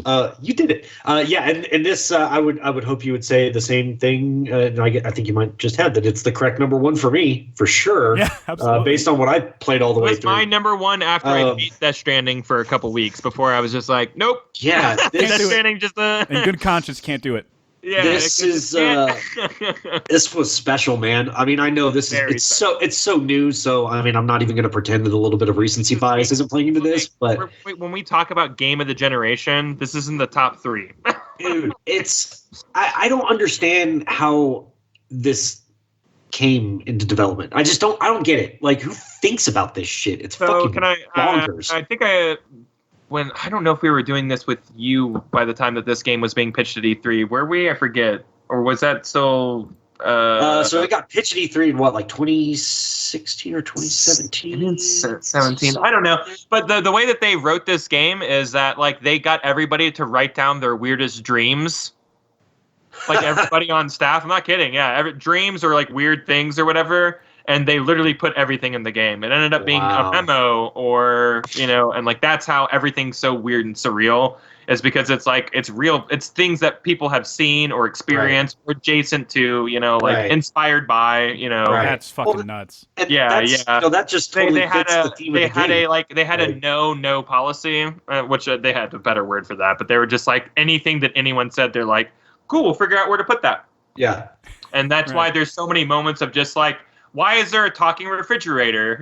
Why is there, why is there this? Why is there that? Why, it's just like it's almost nonsensical because all these things are bleeding in from all these different like realities and ideas and man, it's a mind fuck of a game. I mean, it is just a total mind fuck. And it's surface level weird for the first, I'd say, like the first parts that I'm in.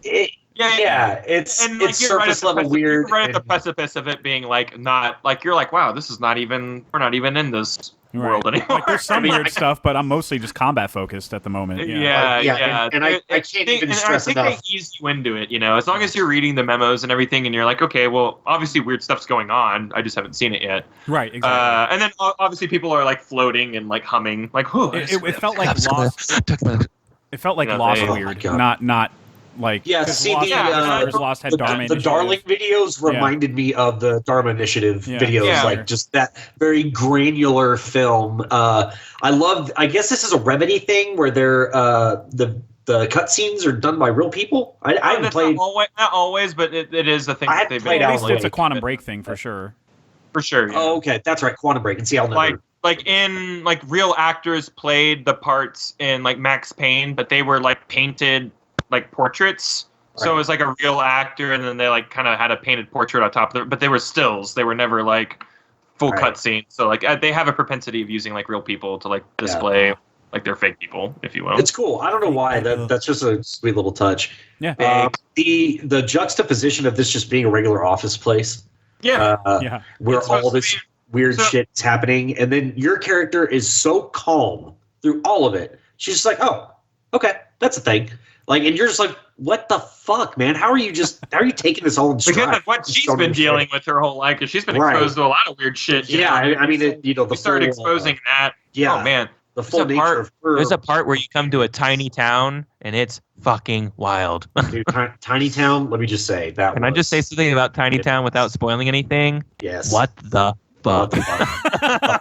Feels like can I just say something about the fucking most parts of the second half? Right, I could be like the refrigerator. I keep on bringing that up. What the holy shit? Yeah, the fridge. So that was by far the weird. Because you're always reading about it, and picking up all the. You've been reading about the fridge almost.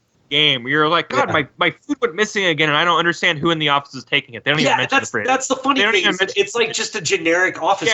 Like if you've ever worked in an office, people can be dicks with food. So you're just treating it surface level, and then you get the object of power. And then there's half the game memo that it's like no fridge. You read something. Well, I think like the fridge ate Dan or something. I don't know. It was some revealing moment where you're like, I don't trust any of these fucking fridges in this entire fucking building. Exactly. And then, but there's only one mean fridge. It's just it's so crazy. And like when you finally get to it, you're like, oh okay. Like but like you were still. I don't know. For me, I was always on my guard. I'm like, what is that over there? Just the TV they were talking about. The TV that fucking sucks people into it. And like that's the thing, like the game just has you second guessing every normal day appliance because like these things called objects of power distort reality and how we view things and everything. And like there's all these different ones. Everyday regular objects, like it's things that are inherently not scary at all. Exactly, yeah. And then you figure out that there's locations of power, which is what the building is, and then you figure out that there's like songs of power, and like there's all these like there's so many layers to this world. And then there's the big I can't even JD, hopefully you know what I'm talking about. There's a big like nod to like other things. Oh yes, yep. in this particular universe. There are several where you're like, memos. get out of here. Yeah, where you're like, oh my god, like I just can't believe that they just did that. I have a feeling it's one of those things. Like, obviously, you need to go back and you need to finish this game, Jeff. But like, if we told you what this was, you would be like, well, fuck, I gotta finish this now. Yeah. But like, it won't be as rewarding if we do. So no, absolutely. Oh, well, I appreciate that. Yeah. And it's not long. Like, it's a game that you'll finish. I know it's like 11, you're 12 super hours. close, and especially if you just stay focused on the main mission and do the fridge mission because it's right there. It's right. You'll run into it. I promise. Yeah, you literally kind of. I won't say you have to do it, but someone's like, "Help!" and you're like, you're kind of a dick if you don't, because in the game you basically blow this guy off. And you're like, yeah, but I got some other shit to do. I'll come back later. I look away, and so get me. and then I love how the main guy is just like, oh god, yeah, he's been watching that fridge for 24 hours. Like, he's like, we should probably go get someone to relieve him. The fridge has to have somebody observing it at all times, like where it goes Weeping crazy. Angels from Doctor Who. I don't know if y'all know that reference. Yes, I do. That's exactly what it is. Yeah. If you don't stare at it, it will. They watch it shifts. And you come across a guard that's been watching it for a day. This all happened, and like this guy's probably been there for like 3 days, and he's like going crazy in there. Like, I don't even know if I'm awake anymore, guys. Like, get me out of here. It's so funny. And then what happens inside the fridge is just bonkers. That was the first moment where I was like, well, I don't know what the fuck that was. I don't know what I just experienced. Yeah. And the other one, was it the toaster thing? Was it? What was the other one where they replicated the clocks? It was clocks. The clock level was fantastic. Oh my god, the physics that you. I have not beaten that side boss, the one that was contained in that safe room. Oh no, I had to go back and beat that after the game. Yeah, because I just wasn't comfortable with levitation yet. I hadn't gotten super comfortable with the mechanics, so I had to do that. You're in for a lot of really visual stuff, Jeff. It's very it's a visual. Yeah, it's just a whole thing called. I don't know if you've heard us talk about it yet. It's called the Ashtray Maze. Yeah, just a little, just this little thing that might be the greatest 5 minutes of gaming I've ever played. Maybe ever. It is so fucking perfect. I was straight up sober during that part, and I was drunk on acid when I got done with it. Like, that's how I felt. I was dizzy. It's like, are you kidding me with this? Oh, God. I can speak to, at least since I did have it on my list because I played several hours of it, but I can at least speak to the combat being fucking amazing and probably some of the best I played all year.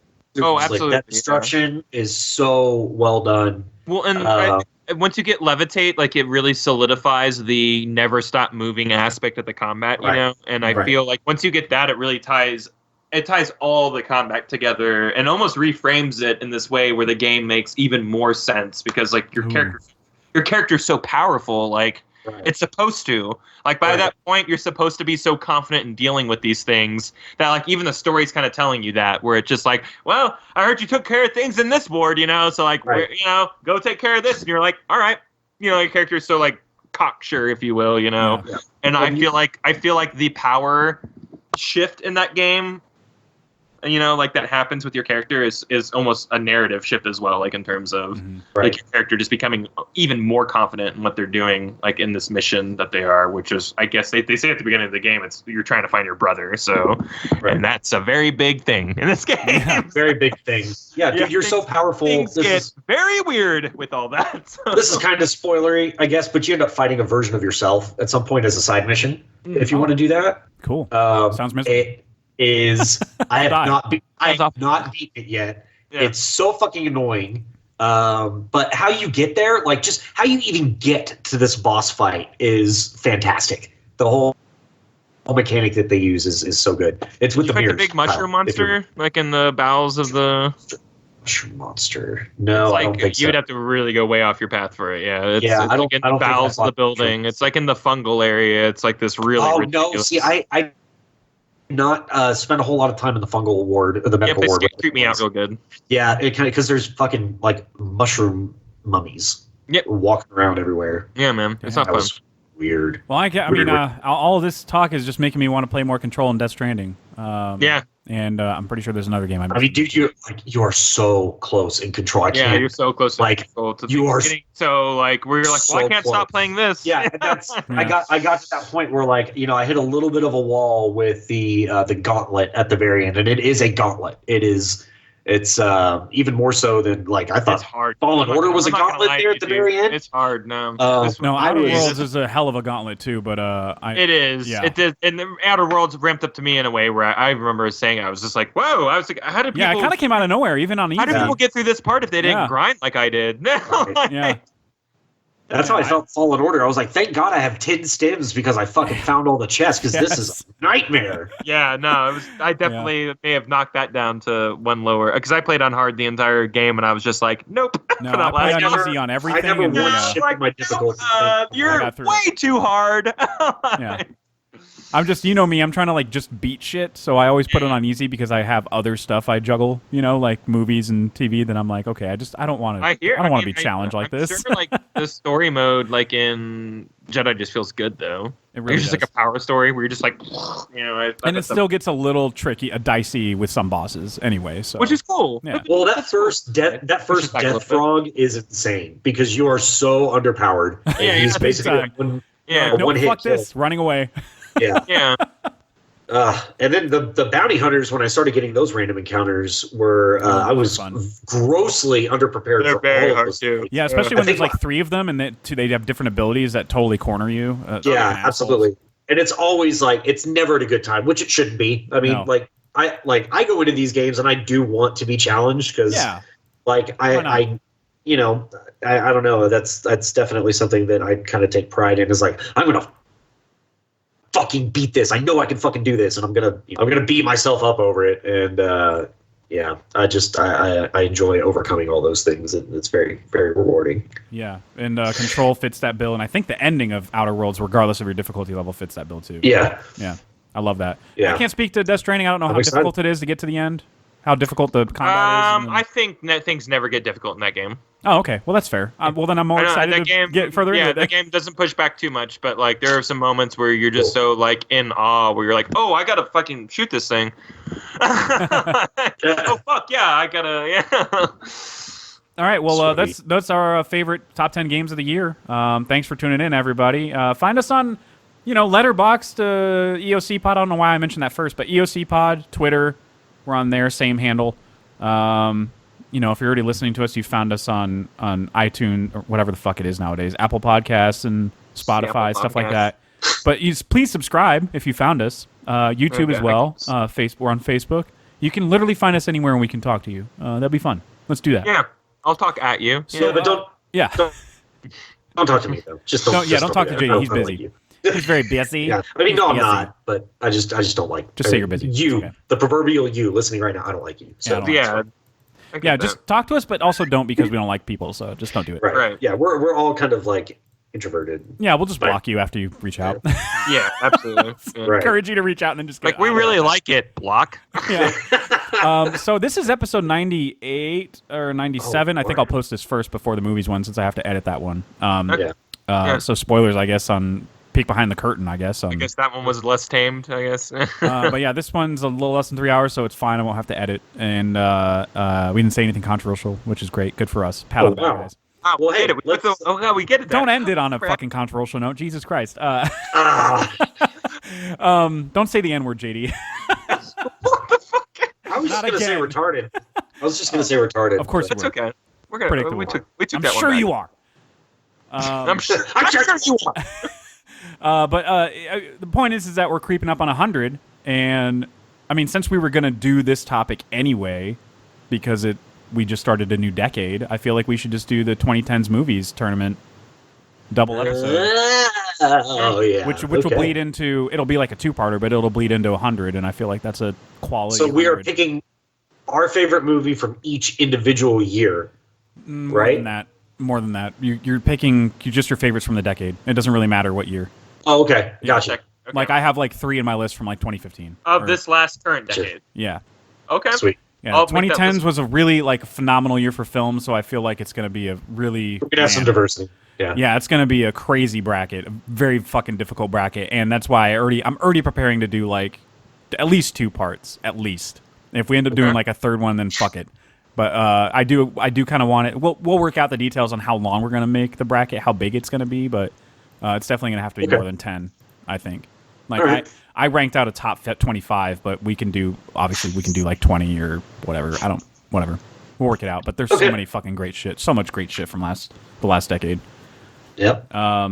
So yeah, I think that's a good 100. I think that's a good episode 100 topic. Yeah, totally. Yeah, I think so too. Yeah. And La La Land's totally gonna win. No, it's not. Probably not. I don't know though. Fucking once me on this, I'm gonna fucking lose it. Once was the La La Land is new once. Yeah. Could be. I don't know. I'm gonna be really mad. Yeah. It's a different quality 5-star. I don't know. We're gonna create some interesting discussions. Nope, for sure. y'all are gonna pick that as number 1, and I'm just gonna have to start getting used to my acceptance speech. So that's fine. Concession. I get it. No, I get it. I know what my crowd is. It's fine. That's fine. Well, the correct one is clearly Blade Runner 2595. Yeah, I mean, if y'all don't choose that, I might slap both of you guys. But Oh, okay. It's fine. Well, No, I haven't looked at all. No, I haven't looked at all 10 years. JD's, Don't let me say that. cucking over there's no way Dunkirk's gonna be. Dunkirk's not even my below favorite war Blade movie Runner. anymore. So yeah, it's like that 1917, like kind of.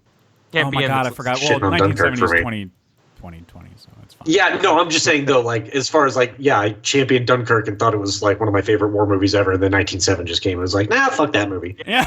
I had my dad. Maybe they were right about Blade Runner. No, Yeah, they I didn't like that movie, and I'm like, why didn't you like it? He was like, it was really sad, and I'm like, okay. I wanted a happy war movie, guys. Where are the happy where war was movies? all of the kissing? Why weren't the Americans and the Germans kissing each other? Well, they did all that in Pearl Harbor. Where's the Kyle. dance number? That's the best war. Yeah, where was Pearl the Harbor. three? Where was the love triangle with Kate Beckinsale? Oh, you know? God. If they just had Kate Beckinsale in it, I would have loved it. Yeah, I mean, you know, same. You know what, Dad? Same. You know what? Actually, though, same. Okay. If it was just a one-take, 2-hour movie of just Kate Beckinsale standing there, I'm in on that. still a five-star movie. Right there. Davidson's all weird in the background, like staring at her. You know, yeah, I'm into it. Yeah. She Oh, just gets God. more gorgeous with age. It's Yeah, kind she's of impressive. amazing. She's a goddess. I don't know what she's doing about fucking, I mean, she's not with him anymore, but Pete Davidson for a little bit, but like, whatever. I don't get it with that Get guy. some of Whatever. that It's young fine. dick. Okay, sorry. Okay, let's get us out of here. Yeah, let's get us the fuck out of here, guys. So thanks for tuning in, everybody. We'll see you next week. Bye, or whenever we come out next. Bye.